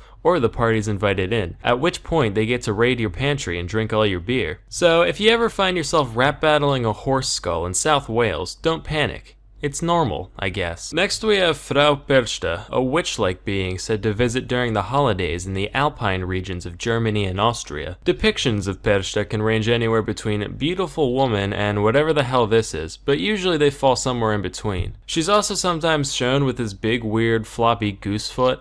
That's because she's apparently real into spinning. Not the 2-foot kind though, the 1-foot kind. It's said that this delightful spinster pays a visit to all the little wiener schnitzels on the 12th night of Christmas. If you were well behaved and hard working this year, she might leave you a small silver coin in your shoe. How kind. But if you've been an inattentive young lady and didn't spin all your flax that year, Perchta will trample all your half-woven fibers as punishment, and you'll say, weird flax, but okay. Fucking cut that out, Jesus. Then there's the stuff Perchta considers especially naughty, which can vary depending on who you ask. If you left your house a mess, or you didn't leave out the traditional bowl of porridge, or maybe you didn't eat your ceremonial fish and gruel on feast day, that's when you've been a real goober. As recompense, she'll rip out your fucking intestines through your abdominal wall and then stuff your empty body cavity with pebbles and straw until you're just as plump as when she started.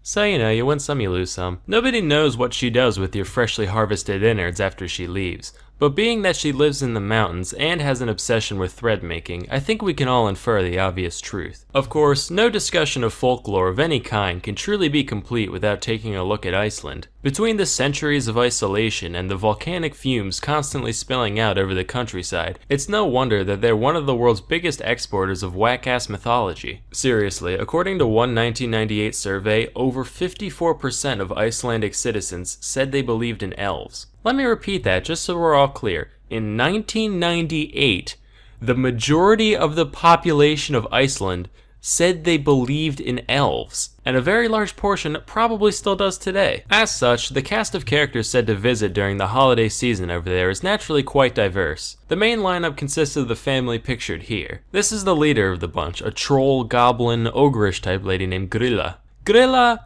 just fucking eats kids. That's it. She's said to prefer the naughty ones, but as long as it's small and made out of kid, she's game. Then you got her husband, Lepalu, who lives with her in her cave, generally considered to be equally ogreish. When the holidays roll around, if there's no soot in your fireplace, he'll reward you with a pickled herring. But if it's dirty, he'll scoop up the ash and dump it in your bed, ooh. Nah, just messing with you. None of that's true. He also just eats children. The couple also has a giant cat called, this. The cat's main concern is whether or not a person received new clothes for Christmas. Pretty hypocritical considering it walks around naked all the time, but whatever. Anyway, if you got new clothes, then good for you. You got new clothes. On the other hand, if you didn't get any, well, can you guess what he does? You want to take a wild stab?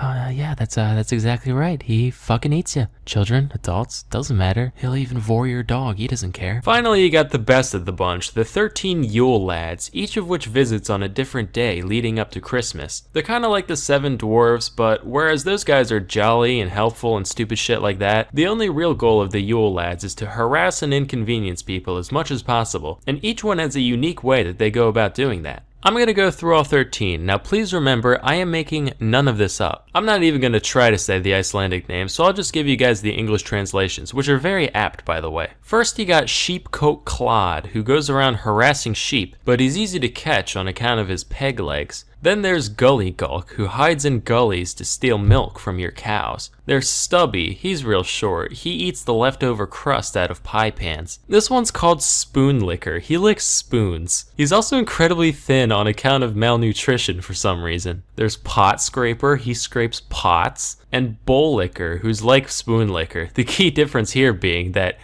he licks bowls. You got Door Slammer, who slams doors in the middle of the night. And then Skyr Gobbler, who gobbles up all your skyr, which is like a Nordic yogurt type thing. Whoa, who's that up in the rafters? It's Sausage Swiper, of course. Here to swipe your sausages. And who's that in the windows? You bet your ass it's Window Peeper. Look at him peep.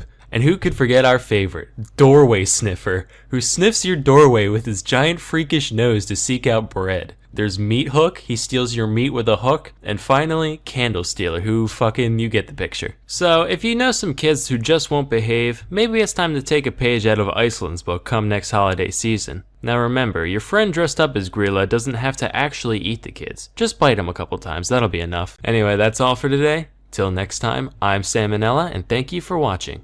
Nah, but seriously, fuck Swift the cockatiel. Look at this ugly tree-sniffing idiot. I hope he gets AIDS. I mean it. Hey kids, John Wilkes Booth, Lee Harvey Oswald, Hitler, all people who gained massive notoriety by killing one of history's famous leaders. But there are 2 Americans who committed an equally heinous crime as these 3, yet their stories are seldom remembered, mostly because nobody really cares about the presidents they killed. Originally I was going to talk about both of them, but the video ended up being way too long, so today we'll just stick to, this one I guess. Charles J. Guiteau was a pretty silly guy, and to understand how a guy could be so silly, you gotta start with his youth. Guiteau was born in Freeport, Illinois in 1841. His mom had postpartum psychosis and died when he was 7, alongside 3 of his 5 siblings. His dad, meanwhile, was mega religious and made a big point out of instilling those values in his son, often physically. This influence molded Charles into a boy who sought nothing short of total approval from others, and who would react very harshly to any criticism levied upon him. As a teen, he moved to Ann Arbor, Michigan for high school. He tried to get into the University of Michigan, but he goofed on the entrance exam. So he did what anyone in his situation would do and said, well, so much for real life. I'm gonna join a commune. Specifically, he became part of the Oneida community in New York. In some aspects, this place was a pretty run-of-the-mill religious fellowship. From each according to their ability, to each according to their need, yada yada. But there were a couple of things that made it special. First off, they followed a doctrine known as Christian perfectionism, whereby everyone would strive to live their lives completely free of sin and reach a divine level of perfection while still on earth. Now this isn't really unique to Oneida, but whereas most people would achieve this through staunch discipline and careful self-reflection, these guys would just get together and take turns roasting the shit out of each and every member over any minute flaw they could possibly have. Real great for the psyche. They also practiced what was basically an early form of eugenics, where aspiring parents would have to submit an application and be judged by the committee on their moral and spiritual fortitude. If they were allowed to mate, children would be separated from the mom about a year after birth and raised communally in the children's wing. After all, wouldn't want any of those hopelessly flawed toddlers to think they're deserving of any affection whatsoever. Oneida also believed in what they called free love, which meant that anyone could bang anyone at any time, as long as they kept it hetero, and exclusive relationships of any kind were actually frowned upon, which seems like kind of a weird habit for people trying to 100% FC this whole Christianity thing, but whatever. But wait, you're saying, how can you have selective breeding at the same time as extremely unselective breeding? Aha! See, that's where male continence comes in. Under this rule, a pair could go at it for as long long as they wanted, with the caveat that the dude's not allowed to nut, pull out or otherwise. That way, it's not a sin. After all, as the Bible says, if the dick don't spit, you must acquit. Paradoxically, no such rule existed for the women. In fact, not only did the commune believe in female orgasms, they actually prioritized them, which is like unheard of in the 19th century. They'd even have the middle-aged women of the society train the teen boys in the art of holding in the old pelvic sneeze. That way, there wouldn't be any chance of conception in case the guy goofs up his first few tries. So anyway, young Gito joins this whole thing, and endured countless blows to his massive yet fragile ego, thinking he's at least gonna get a piece of this communal action. Except, the criticism towards him wasn't just a formality like it was for others. Everyone there genuinely fucking hated him, on account of the fact that he was a raving neurotic narcissist. He never caught a single piece of this allegedly free love, and after a while, they all started calling him Charles Get Out in the hopes that he'd leave. This is real. And after 5 long years of this abuse, Guiteau finally got the hint and moved to New Jersey. He tried starting a newspaper themed around the Oneida religion called the Daily Theocrat, except nobody cared, so that failed. He went back to Oneida and tried to sue the place in order to get back pay for all his voluntary unpaid labor while living there, but apparently I'm mad butthurt isn't a valid reason for prosecution, so that went nowhere. Finally he said, well, when your devotion to God has failed you, there's only one path in life left. Time to become a lawyer. He managed to pass an examination to gain admission to the Illinois bar, and subsequently joined a law firm in Chicago at the age of 27, where he met his soon-to-be wife, one Annie Bunn. Of course, Guiteau never really got to be a lawyer. He only argued in one actual court case. Most of his time was spent doing bill collection for random clients. This job gave him insight into how debtors think and operate, which allowed him to turn into quite the con man, dodging bills whenever and wherever he saw the opportunity. Even on the job, he'd frequently charge exorbitant contingency fees after the fact, upwards of 75%. And sometimes he'd just keep it all and completely ghost his clients. After all, what are they gonna do? Send another bill collector? Well, it turns out they did, so Guiteau and his wife fled to New York. Here he ditched law and started getting into politics. Specifically, he wrote and delivered a speech in favor of Horace Greeley, the 1872 Democratic presidential candidate. And he somehow got it in his head that if Greeley won, his campaign would be so greatly indebted to him that they'd fulfill his desires to be the Minister of Chile, as though a total rando like him could just, name a job and it would be his. In reality, the speech was an incoherent mess heard by next to no one, and Greeley lost by a landslide. As the years passed, Annie got real sick of living life on the run with a broke-ass bitch, and Charles was none too keen on her weighing him down either. But back in the day, you couldn't just divorce someone willy-nilly, you needed a valid reason for it. So Charles concocted the brilliant scheme of banging a prostitute and then having her testify in court. The plan worked, with the pair successfully divorcing in 1874, and the only downside was syphilis. Whoops. Guiteau started dabbling in theology again around this time. He published a book called The Truth, which was almost entirely plagiarized directly from John Noyes, the founder of the Oneida community. But despite being a man of God, Guiteau was still very much a two-time environment, and moved frequently in the dead of night to keep collectors off his tail. His brother caught wind of this and wrote him a letter basically saying, hey, maybe you should pay your bills now and then so you can be, a functioning member of society. To which Charles replied, and I quote, find $7 enclosed. Stick it up your bunghole and wipe your nose on it, and that will remind you of the estimation in which you are held by Charles J. Guiteau. God damn. And to his own brother, the madman. Soon after, he got arrested, bailed out by his sister, lived with her for a few months, attacked her with an axe, went to DC, rambled about religion to anyone who would listen, moved to Boston, got in a boat accident where everyone in his boat was fine, but everyone in the other one fucking died, took this as a sign from God, moved back to New York, and got back into politics in 1880, this time as a Republican. During this campaign, there were two main factions of Republicans, known as the Stalwarts and the Half-Breeds, which sounds like some Tolkien shit, wish we had names like that today. Now, Guiteau considered himself a stalwart, and in a similar vein to his 1872 venture, he wrote a speech to promote stalwart candidate Ulysses S. Grant, who was shooting for his third term. But before he got a chance to deliver the speech, one James A. Garfield took the candidacy completely out of nowhere, beating out both factions single-handedly. He was like, rats, how am I gonna get power handed to me now? So he literally just scribbled out all the references to Grant and replaced them with Garfield and was like, yep, that'll do it. He read this speech all of twice, along with handing out copies to the Republican National Committee. In reality, this really didn't accomplish much, but when Garfield managed to win the election, Guiteau was like, yes! That was entirely me! Garfield is in my supreme debt. As God is my witness, he shall make me a consulate in Vienna or Paris or someplace cool like like that. He went to DC to await his inevitable appointment, but obviously nothing happened. So he started writing letters. A lot of letters. When that didn't work, he started actually stalking both Garfield and the Secretary of State, James Blaine, intercepting them in hotel lobbies, just being like, oh hey, yeah, it's me, the sole person responsible for your success. Say, how about a consulship? Alright, you'll get back to me, I get it. Whoa, haha, what a coincidence. Me again. How's that consulship coming? At first they simply ignored him, but eventually Blaine snapped, screaming, never speak to me again on the Paris consulship as long as you live. Damn you, Garfield!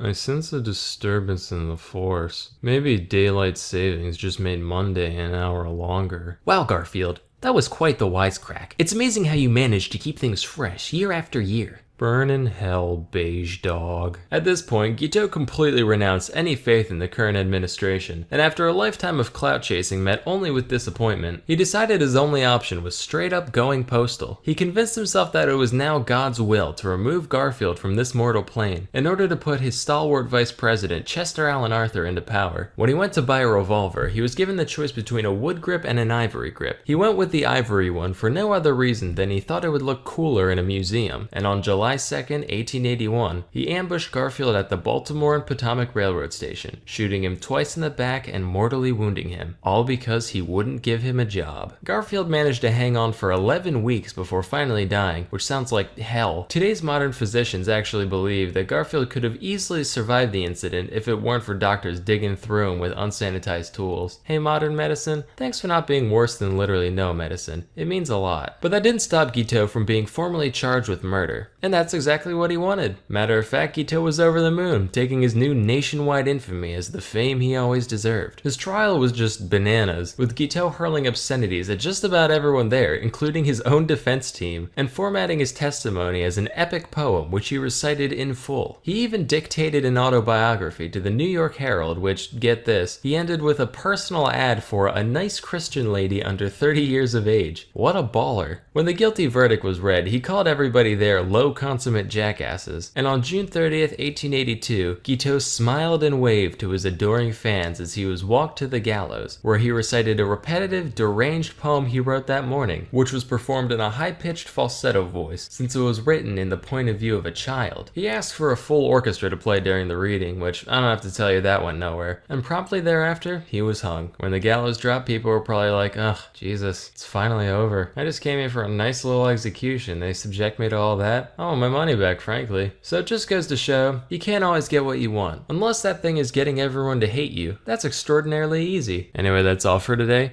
Till next time, I'm Sam and Ella, and I oop and I oop. Hey kids, as you know, many people struggle with weight management.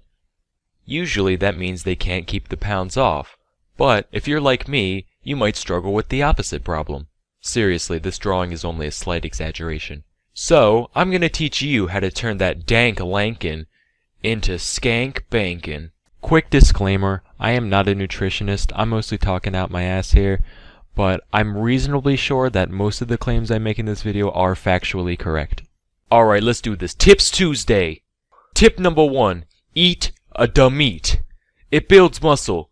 You know why? 'Cause it is muscle. I'm talking the beef, the pork, the chickie. It's all good. There is no better source of dense protein out there. Tip number 2, peanut butter. Any nutritionist can tell you that a balance of carbohydrates, proteins, and fats is necessary for a healthy diet. Peanut butter is that balance. Very calorie dense as well, about 90 in each tablespoon. You're gonna wanna opt for chunk style rather than smooth, as it is closer to raw peanuts. Tip number 3, no coffee. But Sam, you say, I need the coffee for my energy. Well, guess what? That's a bunch of pussy bullshit. A man should be running on pure willpower alone. Coffee is a stimulant that makes you waste energy. It makes you poop, waste the nutrients. And it's an appetite suppressant, so you can't stuff your gut as good. Tip number 4, supplement with fats. Making spinach? That's good. It's got the nutrients. But it's also got like 6 calories total. Throw a tablespoon of butter on top of it, and suddenly you up to 106 calories. Don't go with just butter though, it might turn you into a racist. I'm Paula Deen. Instead, diversify your oils. Olive, peanut, coconut, especially coconut. Pop that shit on potato. That's the fazul. Just don't drink crude oil or else you will die. Or turn into a billionaire, but I wouldn't risk it. Tip number 5. Milk. It's like water, except better, 'cause it's got proteins and lactose.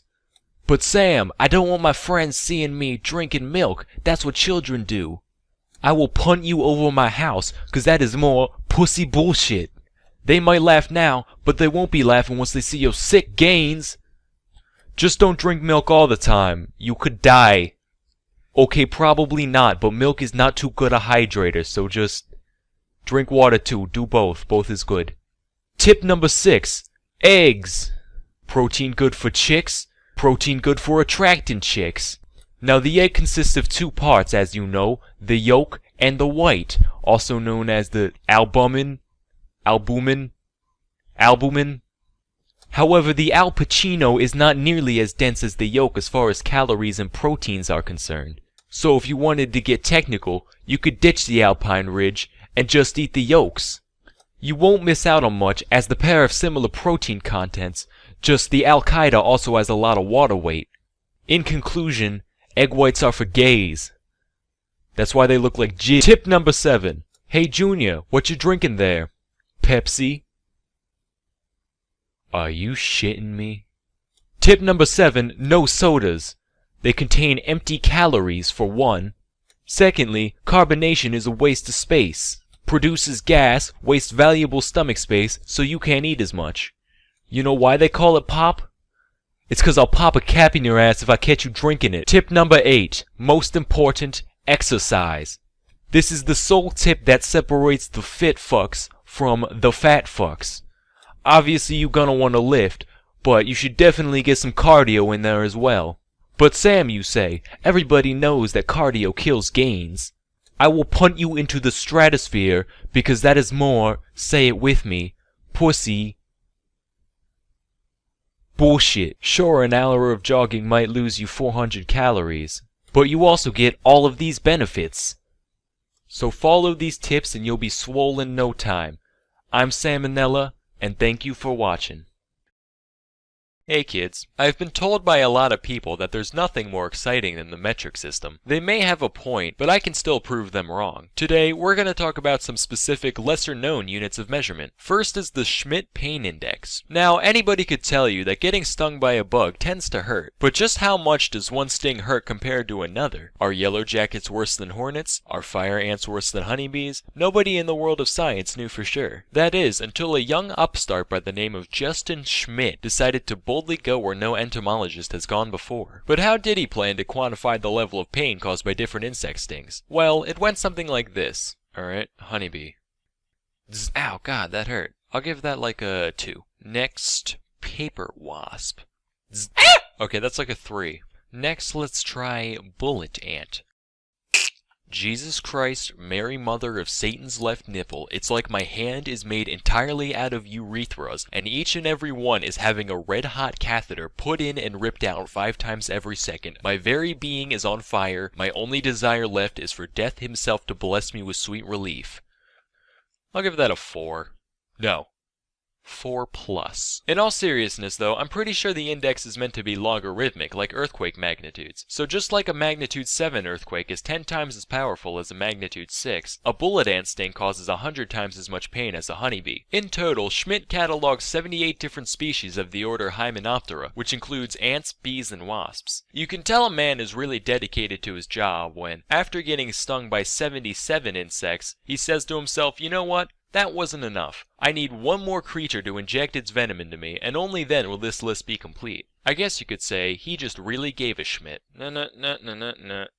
Next is the Waffle House Index. So for those of you that didn't know, the Waffle House is one of the most resilient establishments in the world. Whereas most restaurants would simply close down in the event of, say, a hurricane, Waffle House just goes from their normal mode to disaster response mode, following extensive protocol that allows that location to keep serving customers in spite of low food supply or even a power outage. In response to this business practice, FEMA came up with what is known as the Waffle House Index, which is a system to easily assess how badly an area is damaged damaged by a natural catastrophe. If the Waffle House is fully open, they're in the green, which means things are basically fine. If the Waffle House is using their low supply menu, you're in the yellow, which means that the area is almost certainly mid-disaster. Finally, if you're in the red, that means the Waffle House is either closed or gone. Now that's a sign of some real nuclear zombie holocaust type shit going down, so if you're not already dead, you should probably vacate the area. Most engineers could tell you that, structurally speaking, the triangle is the strongest of all shapes. But I believe that there's one shape that's even stronger.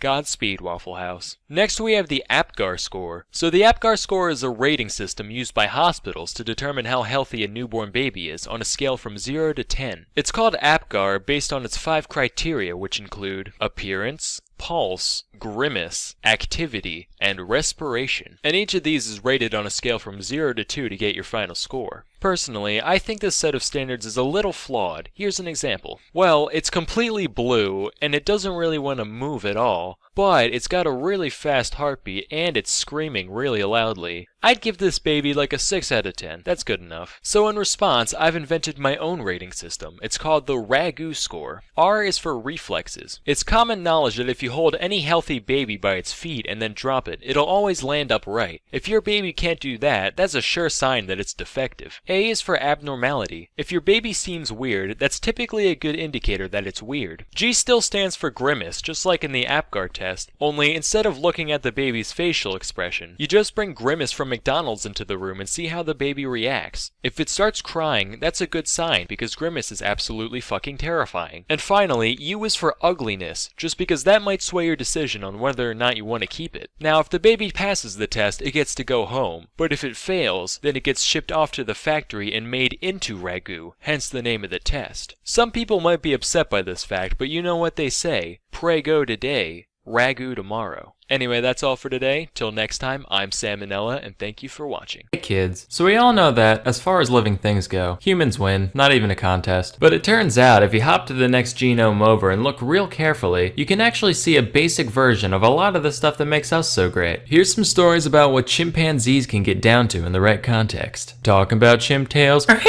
Now, North Korea's Pyongyang Central Zoo has a colorful history, from its humble beginnings as literally just 50 badgers in a fence, to the parrot they taught to recite poetry praising Kim Il-sung, to being the only place in Pyongyang where you can look at a dog legally. It seems the only thing that's remained constant throughout this zoo's life is that it's fucking depressing. Fortunately, both workers and animals alike found ways to cope, one of which is smoking. Azalea the chimp is currently 13 years old and is one of the shining stars of Pyongyang Zoo, purely for her ability to burn through over a pack a day. Now, I like a good old-fashioned smoking chimp as much as the next guy, but whereas most zookeepers would probably try to talk her out of something so unhealthy, the North Korean ones actually gave her supplies, just like, feeling trapped, welcome to the club, pal. Her skills are actually pretty impressive. Not only can she use a later, but in a pinch, she also knows that old schoolyard trick of lighting one ciggy with the other. Just a shame that her mind wasn't put towards something a little more healthy or productive. Nah, you know what? That's pretty dope, actually. I'm happy with that. Flashback to 1954. A chimp named Congo was born in the London Zoo. Little did anybody know, this ape was a prodigy. Out of curiosity, one of his zookeepers, named Desmond Morris, decided to give Congo a pencil and a piece of cardboard to see what he'd do. Almost immediately, he started drawing some rudimentary lines and shapes. Morris was like, whoa, and decided to let him try painting on for size. And what he saw was incredible. Congo created these beautiful renderings with a blend of realism and self-expression that would make even the great masters stare in awe. Nah, just fucking with you, they're garbage. But for a non-human, there's still something to be appreciated here. Congo had at least a very basic sense of composition. Like, you can see there's some balance to the images. Matter of fact, when his handler would make shapes on one side of the page, Congo would deliberately mark up the other side to maintain some kind of symmetry. He also had an artist's sense of self-entitlement, because whenever his owner tried to take away a picture before Congo thought it was finished, he'd literally go apeshit, all throwing a fit and screaming till they gave it back. But hey, painting done by a chimp. You know who likes pointless novelties like that? The incredibly rich. In 2005, 3 of Congo's paintings were up for auction next to works by 2 obscure little artists known as Andy Warhol and Pierre-Auguste Renoir. And while the 2 actual artist pieces went completely unsold, these 3 beauties got picked up for the scant price of over $25,000 US. And the guy was like, wow, I felt something for a second there. I really like the watermark on this, by the way. Like, this is my painting done by a chimp. Anyway, next we have this beast called Washo. Washo was the first non-human creature to learn to communicate through sign language. That's right, eat shit, Coco.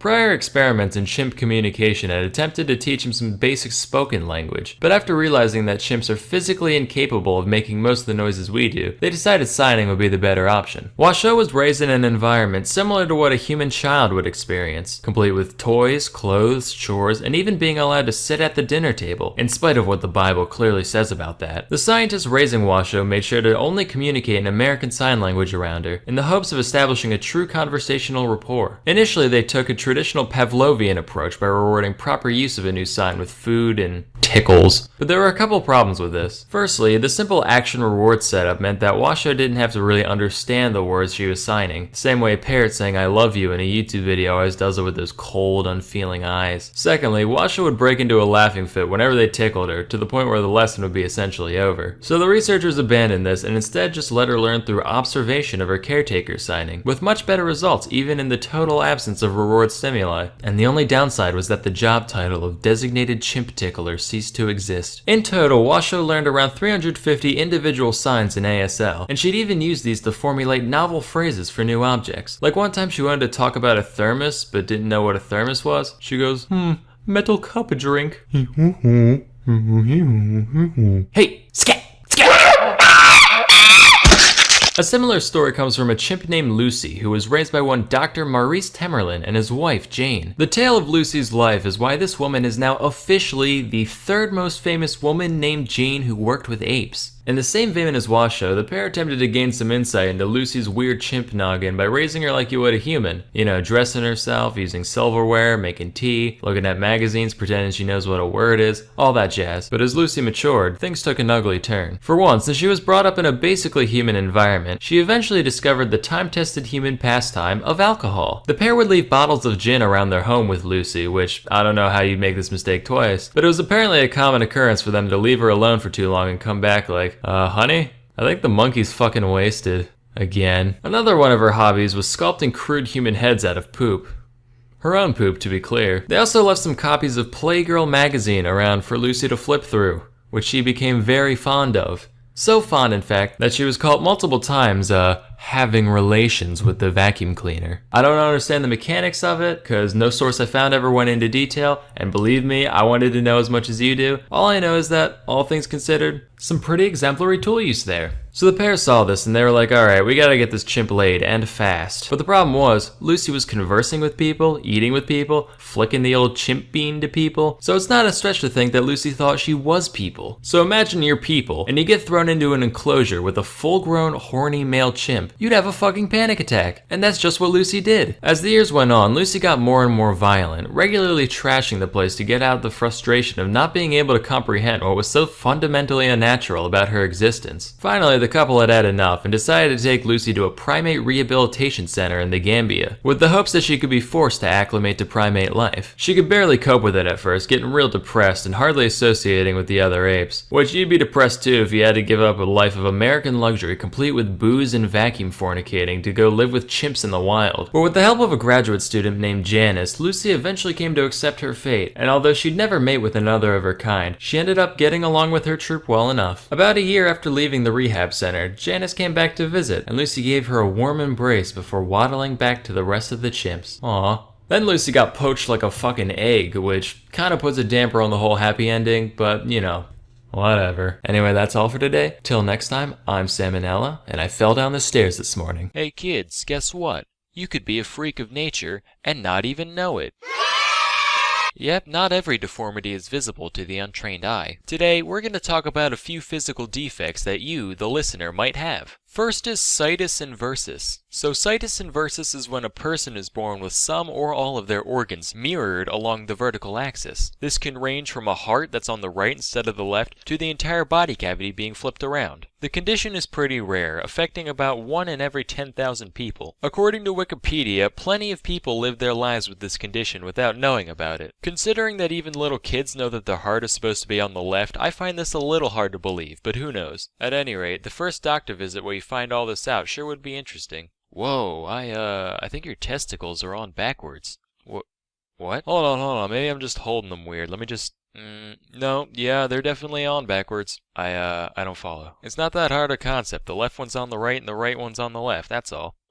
Okay.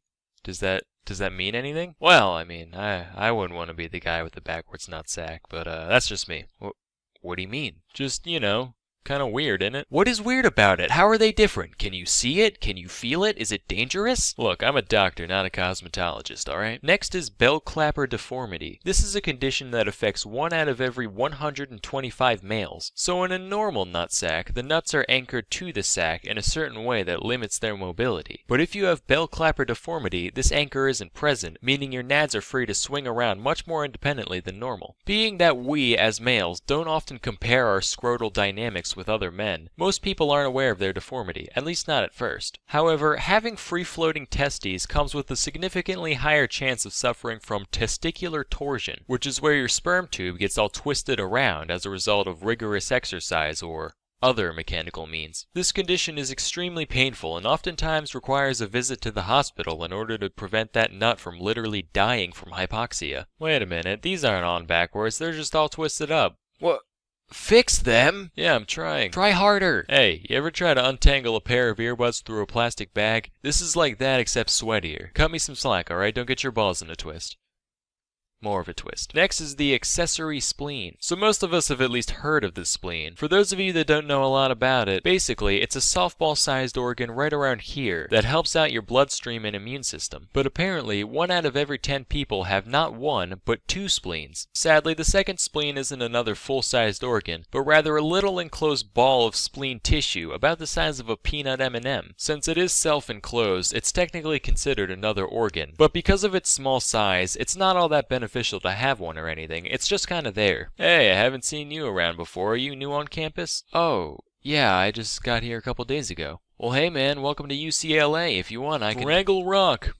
What is that? It's a good show! Oh, that's Toby. He's my accessory. Do you listen to The Offspring?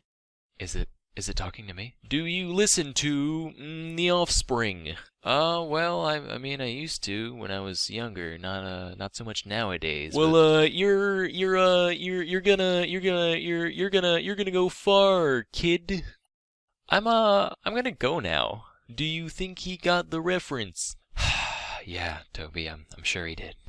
Finally, we have fetal alcohol spectrum disorder. The only reason I'm including this one is because of something that happened in health class during my freshman year of high school. Our teacher was telling us all about how you should never drink during pregnancy. She also said that between 2 and 5% of people in the United States have some form of FASD. Then she goes, looking around the room, I do see a couple people that have the distinguishing facial features. Not gonna name names, of course. And then she just continued on with her lesson as if she didn't just drop a huge bombshell on all of us. So needless to say, this scared the shit out of me. Cause although I consider myself a little bit on the intellectual side, for all I know, I could have been lined up to be the next Einstein, and then my would-be genius brain just got Jaeger bombed into a merely above average one. So as soon as I got home, I pulled up a chart that showed all the distinguishing facial features for FASD, and compared it in the mirror. Thankfully, my philtrum was distinct and my upper lip was plump, so I'm in the clear, as I know now. Statistically speaking though, there's a good chance that at least a few of the moms of the people watching this video are not the angels that they make themselves out to be. So,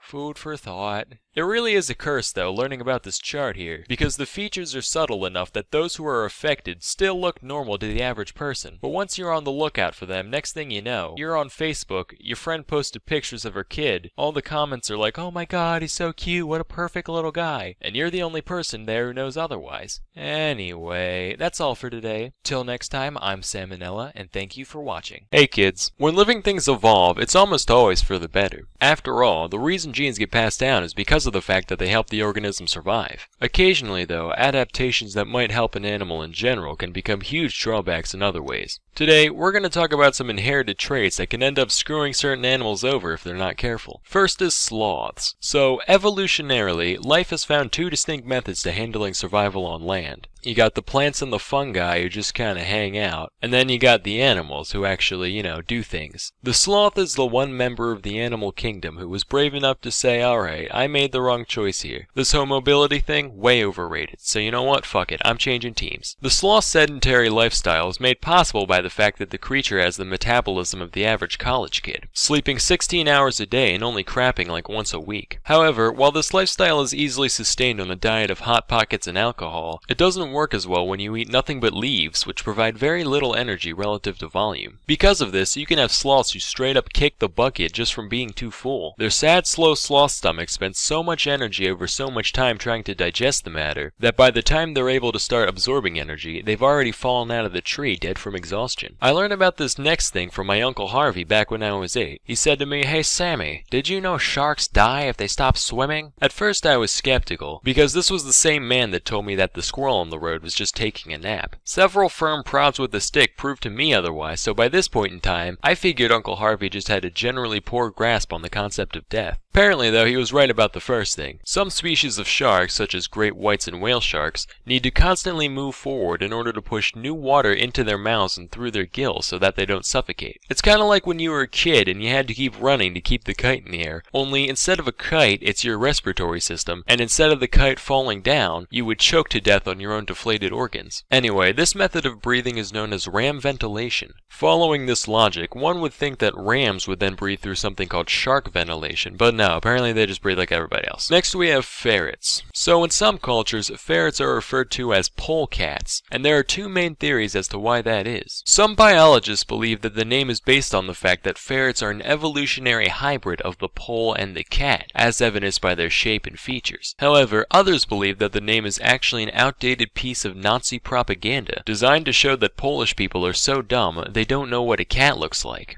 Nah, I'm just fucking with you guys. They're actually called polecats because of the old French word pole, meaning chicken, which comes from the fact that these guys would always break into farmers' hen houses back in the day. Back to the matter at hand though, there is one critical difference between ferrets and cats. When a cat eats some weird household item, it can always just vomit or crap it out, problem solved. However, things get a little more complicated when your intestines are the size of shoelaces and your body is shaped like a sideways question mark. In fact, ferrets are probably the easiest to clog animals in the world. They can get blocked up and potentially die just from a few of its own hairs or a cherry pit or something getting lodged in their intestines. And it takes more than just a pipe cleaner to fix that kind of issue. Most ferret parents have to take their pet to the hospital in the event of a blockage, in order to have the obstruction removed through surgery. So unless you want to pay thousands of dollars in vet bills, make sure to keep an eye on your ferret so it doesn't end up killing itself on something random. How it feels to chew 5-gum. Help! I can't shit no more! 5-gum. Stimulate your ferrets. Anyway, that's all for today. Till next time, I'm Sam and Nella, and thank you for watching. Hey kids, it's Wildlife Wednesday, so I'm gonna teach you about the shrike. So the shrike's a bird, right? Looks like this. Cute, right? Wrong. Turns out, you're gazing into the eyes of a cold-blooded psychopath. Don't believe me? Let me tell you about it. First off, notice how the name shrike is like a combination of shit and spike. And already you've got a pretty good concept of what the shrike's all about. So this is how it goes. Shrike sees prey. Shrike uses its foot spikes to grab the prey. Prey says shit. Shrike finds another spike. Shrike fucking impales its prey on the spike. Prey says shit. Shrike eats prey off of spike like some kind of hell kebab. Shrike turns prey into shit. And finally, Shrike uses the spike to clean the shit off its asshole. And the circle of life continues. Still don't believe me? Here's a picture. If that isn't some Silence of the Lambs shit, I don't know what is. I can only imagine what it does after it gets home. Would you fuck me? I'd fuck me. I'd fuck me hard. Thankfully, the shrike is small enough to fit in the palm of the hand, so we're safe for now. As long as there aren't any teacup poodle conventions in town. However, the impalement is considered basic tool use, which is a sign of higher level cognitive thinking in animals. So while we're in the clear now, this guy could get even more devious as evolution progresses. 1,000 years from now, they're figuring out how to sprinkle spikes on the road to pop tires. Watch where you walking. Also, who knows how the shrike's sociopathic DNA could be manipulated? Imagine like a bunch of Al-Qaeda biologists weaponizing the shrike. We will breed it with their national bird. Those American pig dogs will never see it coming.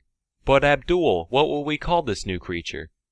The bald shingle. And a hop, skip, and a jump later, and suddenly you've got kindergartners impaled on stop signs. Birdemic 3, should you use my idea, I expect compensation. So when you go to bed tonight, kids, make sure to lock your windows, or else you might wake up with a spike up Uranus and bird shit smeared on the walls.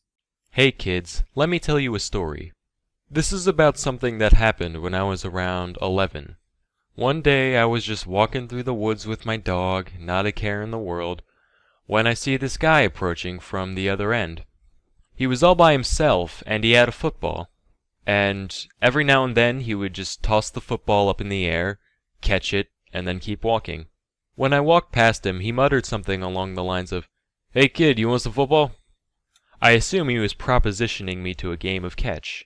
Or maybe he just didn't like that football very much, I'm not quite sure.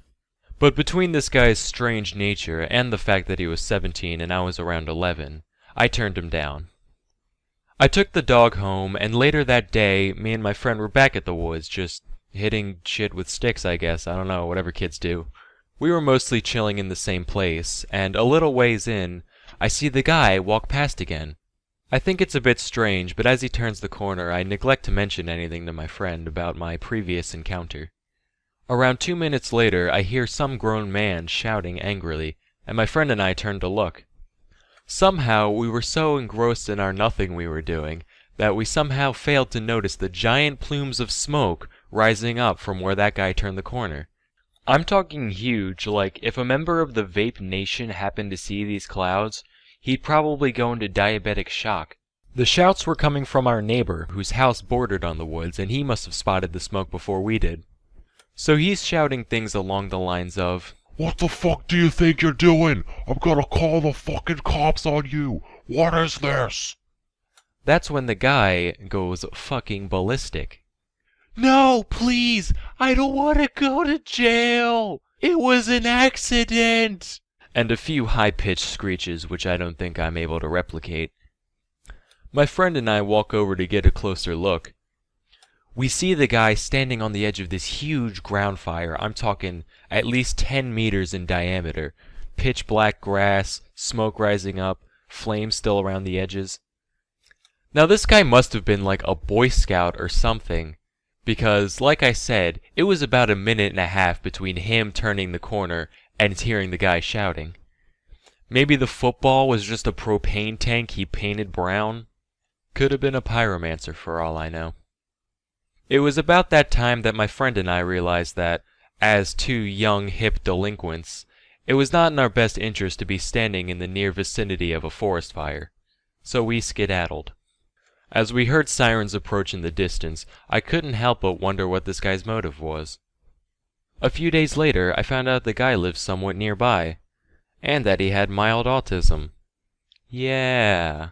That cleared a good bit up for me, because I have a couple friends on the spectrum, and they're good people, but sometimes they just do things.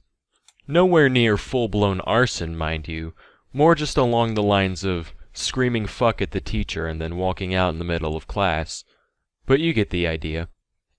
So the moral of the story here, kids, is that if somebody wants to play catch with you, you let them, or else they might unleash the fucking inferno. Hey kids, do you ever feel like life has passed you by? Does the daily grind leave you feeling trapped in your own life like an animal in a cage? Well, that doesn't mean you can't enjoy some fun facts about livestock while you're at it. Today, I'll be giving a tour of the life, death, and processing of the American beef cattle. Disclaimer, this video is only a basic summary of some common industry practices. No two farms are alike, some are nicer, some are worse. I'm not a shill, please don't get mad at me. Now, in the beginning, there was nothing. And then God said, "Let there be light!" And it was good.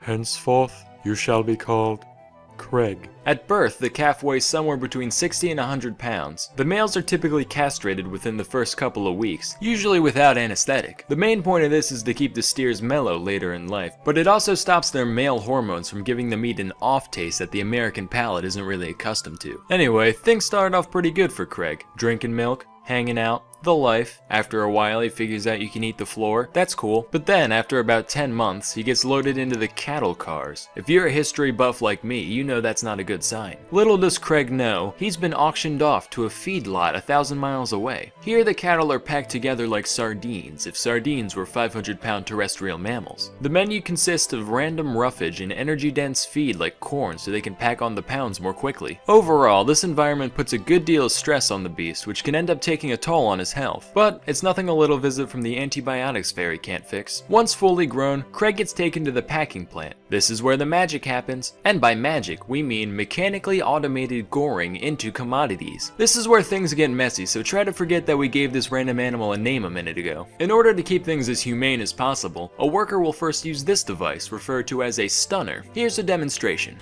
This renders the beast instantly unconscious, or worse, but potato at this point. Its ankle is then attached to a conveyor rail, which will gently guide the animal along the rest of its journey. First, the cow gets to talk to this man. He's called the Sticker. Can you guess what he does? If you said that he gouges out throats for a living, you'd be correct. Over the course of about a minute, the flow goes from torrential downpour to incontinent poodle, by which point our beloved bovine can continue on his way. At the next station, the cow is subjected to high voltage electrical stimulation. Hopefully the nervous system is all out of steam by this point, but if not, the boys on the killing floor will have a great story to tell their wives. Haha, just kidding. The FDA estimates that 93% of meat worker marriages are in shambles. Who knew that 11 hours of pure slaughter every day could desensitize a man? Anyway, electrical stimulation basically works to speed up the onset of rigor mortis. Getting this process out of the way means the meat won't toughen up once it reaches the freezer. Next, the carcass undergoes a thorough power washing. Like the noble mortician, this hose works to make a lifetime of filth disappear. Unfortunately, though beauty is only skin deep, manure runs to the core, so the cow must be disemboweled to prevent contamination later on. And we might as well get rid of all these other gross bits while we're at it. Then the feds stick their nose in things to make sure everything is as it should be. Yup, it's a cow. Finally, we send it down the line, evacuate the spine, bifurcate the hind, reticulate the spline, and power wash it again just for good measure. This whole process from bashing to slashing to splashing takes a mere 15 minutes to complete. That means it takes the same amount of time to process 3 half-ton mammals and 1 scheduled license renewal. Try puzzling that one out. After hanging out in the cooler for a couple days, the beef is broken down into its many cuts: chuck, loin, sirloin, what have you. This is the good stuff. That'll get shipped off as is to barbecues, bar mitzvahs, and bargain bins all across the country. Then you got all these misfit bits hanging out wherever else. Still technically flesh, so we have machines pluck it off, pulp it, and use it to make hamburgers, hot dogs, and the like. Then all the garbage even Americans can't stomach is sent off to the rendering plant to be made into whatever else. So there you have it. I don't really have an outro, except, kinda gross, right?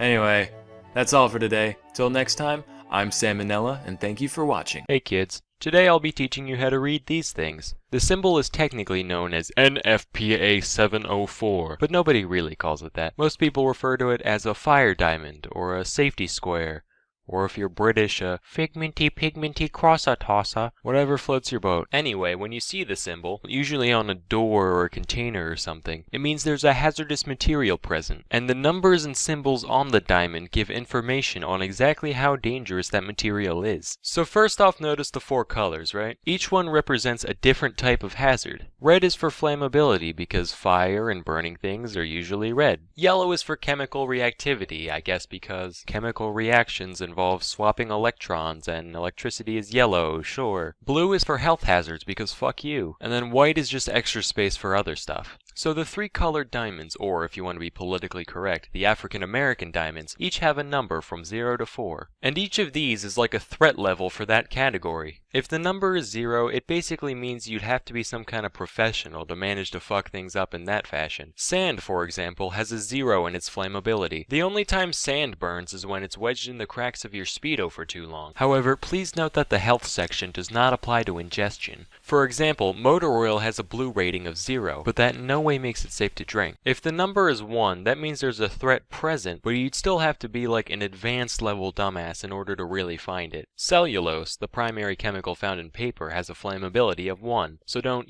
hold it over a fire for a while, and you'll be fine. 2 is where things start being kind of a big deal. Capsaicin, the chemical that makes peppers spicy, has a health risk of 2. You finish chopping your jalapenos, and then you go touching your jalapenis. It's not gonna kill you or nothing, but it's gonna mess your day up for sure. If you see a 3, that's when you know you gotta watch out. Gasoline, it's got a flammability of 3, and we all know gasoline. You see gasoline walking by, you better take the cigarette out of your mouth, get the static off your clothes, fix your hair, make yourself presentable, don't make eye contact. That's the only way to keep yourself safe. And then 4 is the highest number on the scale. If you see a 4, the best thing to do is just start walking backwards, because if you're close enough to read that 4, chances are you're not where you need to be. Nitroglycerin has a reactivity of 4. If you soak a tissue in nitroglycerin and give it to your friend to sneeze in, that sneeze will result in his entire goddamn face getting blown off. So yeah, 4s are nothing to sneeze at. Literally. Now let's move on to the bottom bit. Unlike me, this diamond isn't just a big white waste of space. This is the spot for any extra warnings you need to know about. Most of them are pretty self-explanatory, like radiation, or biohazard, or gaze, so I'll just go through a few that aren't as easy to interpret. Take a look at this one. Unless you hear faint mooing while you're reading it, chances are it doesn't mean what you think. OX is short for oxidizer, which is basically something that produces oxygen when exposed to heat. This doesn't sound so bad until you realize that heat plus oxygen rarely ends well for most fuels in the vicinity. If you see this one, it means white people aren't allowed to touch the material. Just kidding. White people are allowed to do whatever they want. It actually means don't mix with water, or else it could explode or multiply or something. Ese means simple asphyxiant, referring to gases like helium. It basically means that while this gas isn't poisonous, it's also, not air. So if you breathe it for too long, you will still die. Alright kids, so now that you know all the ins and outs of these things, let me give you a little quiz. On the left we got a bunch of things, and on the right we have a bunch of fire diamonds. Pause the video now and see if you can match them up correctly. All done? Here are the answers. So now you know all about NFPA 704. Till next time, I'm Salmonella, and thank you for watching. Hey kids, let's talk about babies for a second. Now I think we can all agree, generally, babies suck at most things, either literally or figuratively. They have almost no life skills whatsoever. However, as it turns out, babies do actually have some traits that make them superior to adults in certain isolated aspects. In this video, I'm going to tell you guys about a few. First is the baby's non-drowning reflex. If babies under the age of 6 months are put underwater, they'll instinctively hold their breath. Additionally, their heartbeat begins to slow down as soon as they're submerged, which allows them to use much less oxygen and, as a result, stay alive much longer than the average person. As we all know, babies get themselves into bad situations all the time. Soon as your back is turned, they're off trying to lick another socket or whatever. So this reflex probably evolved from back in the day, right? Mom's off picking berries, baby wanders off, ends up in the middle of a lake, and somehow this whole reflex thing gives the village more time to, go get a raft and fish them out. Next is a baby's grip. They're able to support their entire body weight with just one hand, which is more than a lot of adults can do. Of course, it's kind of cheating because they only weigh as much as a baby, but it's still kind of impressive. This trait is shared by apes, whose babies instinctively cling on to the backs of their mothers. So that way, if she gets a little courageous swinging from branch to branch, the baby doesn't just go flying. Anyway, because of this, it's speculated that babies actually got their firm grasp from our ape ancestors millions of years ago. And it's only a bit later in life when your genetics go, oh yeah, leg's neat, and ditch the whole grabby thing. Next, babies are also very seductive. Not in the sense of like strutting around in thigh highs, making dudes' eyes bulge, not that seductive, but just in the sense of, hey, I like looking at this thing. We should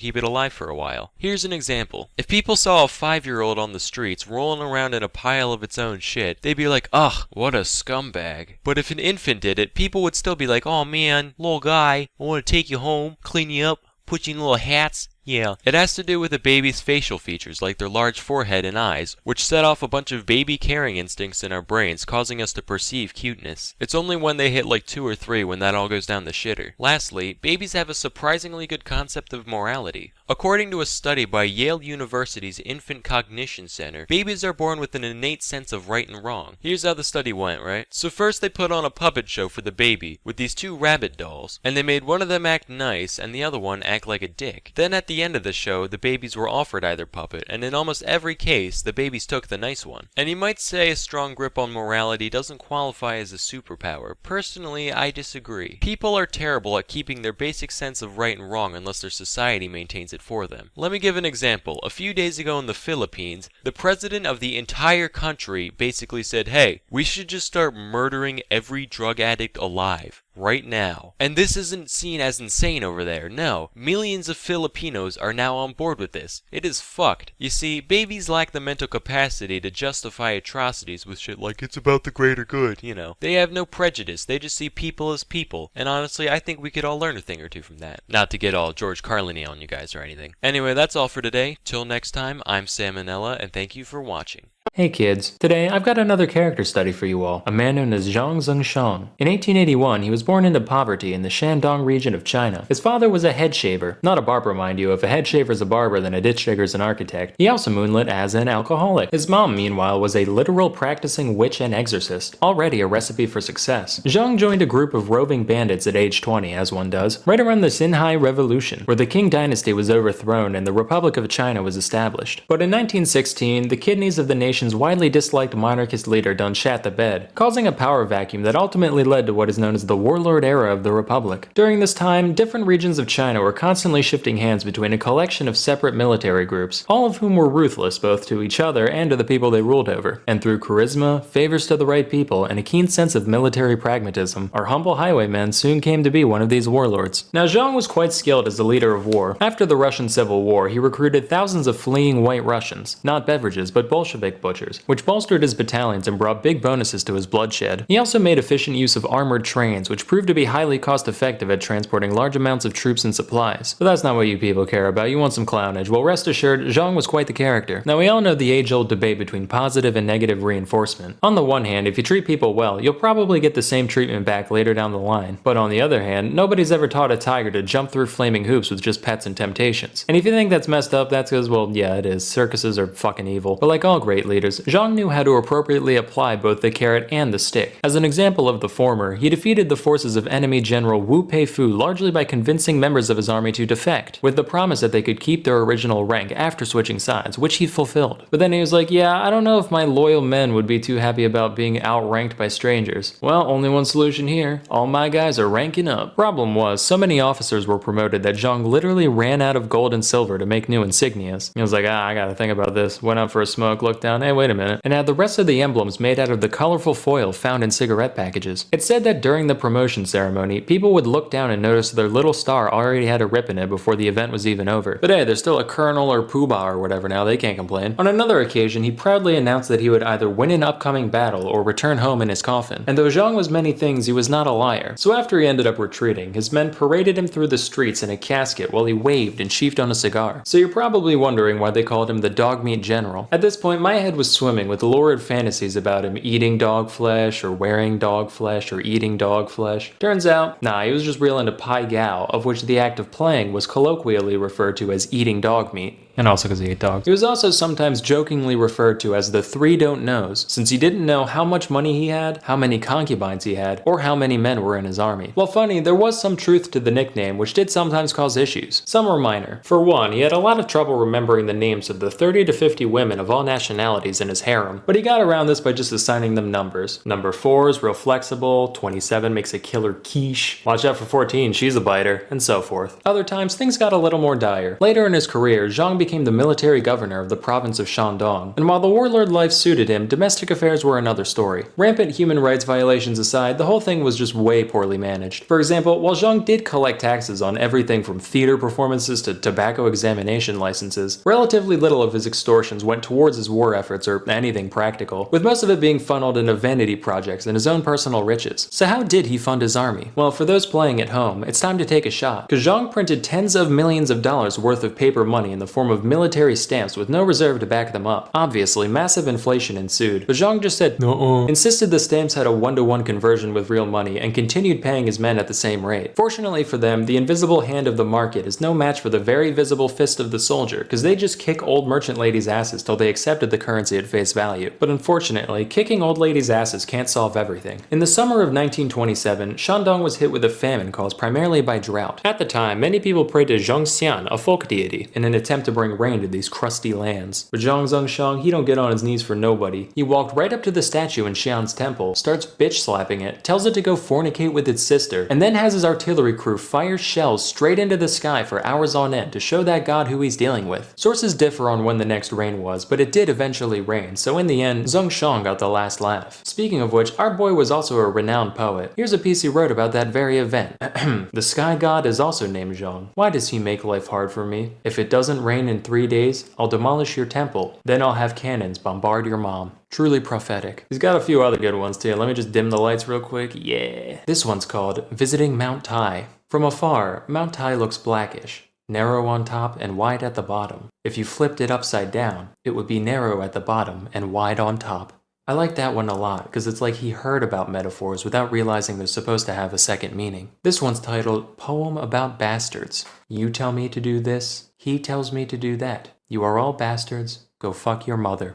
Poignant. But unlike most poets besides E. E. Cummings and Emily Dickinson, Zhang was quite well endowed. He was often referred to as General 86, as when Zhang Jr. stood up straight, he could reportedly reach the length of 86 Mexican silver dollars stacked atop one another. Given a thickness of 2.4 millimeters, this would put him at around 20.6 centimeters or 8.1 inches. That's especially impressive given that he was likely malnourished during puberty due to both poverty and the 1896 famine, you racists. I thought of a few other jokes about this, but I couldn't fit them in the narrative, so I'll just rattle them off. Should have been called the horse meat general. When he got out of the pool, he was General 12. This one just says Dong Hung Dong. You get the point. But all great things must eventually come to an end. After suffering a series of defeats at the hands of his enemies and a subsequent failed rebellion against a quickly reunifying China, Zhang was forced to run away in 1928, bringing his mom with him to Beppu, Japan. His time here was relatively uneventful, except for when he shot a former prince in the back for trying it on with one of his concubines. In court, he said the gun just happened to go off while he was pointing it at the center of the guy's mask. For some reason, they're like, nothing suspicious here. Gave him the choice between 15 days in prison or a $150 fine. He chose the latter. Zhang's story finally came to an end in 1932 when he went back to Shandong not as a conqueror but as a visitor. Unfortunately, it seems it takes people more than 4 years to get over murder because he was unceremoniously assassinated by the nephew of an officer that he had executed. All in all, Zhang left behind quite a strange legacy. Given the litany of horrible crimes that I've seemed to kind of gloss over, he's generally regarded as the stinkiest stain of an already messy portion of the tapestry that is Chinese history. The only remaining question is if one can truly separate the art from the artist. During his rule, Time magazine described him as China's basest warlord. I'll let you decide whether or not they forgot the DE. That's all for today. Till next time, I'm Salmonella, and I'm hiding in your fridge.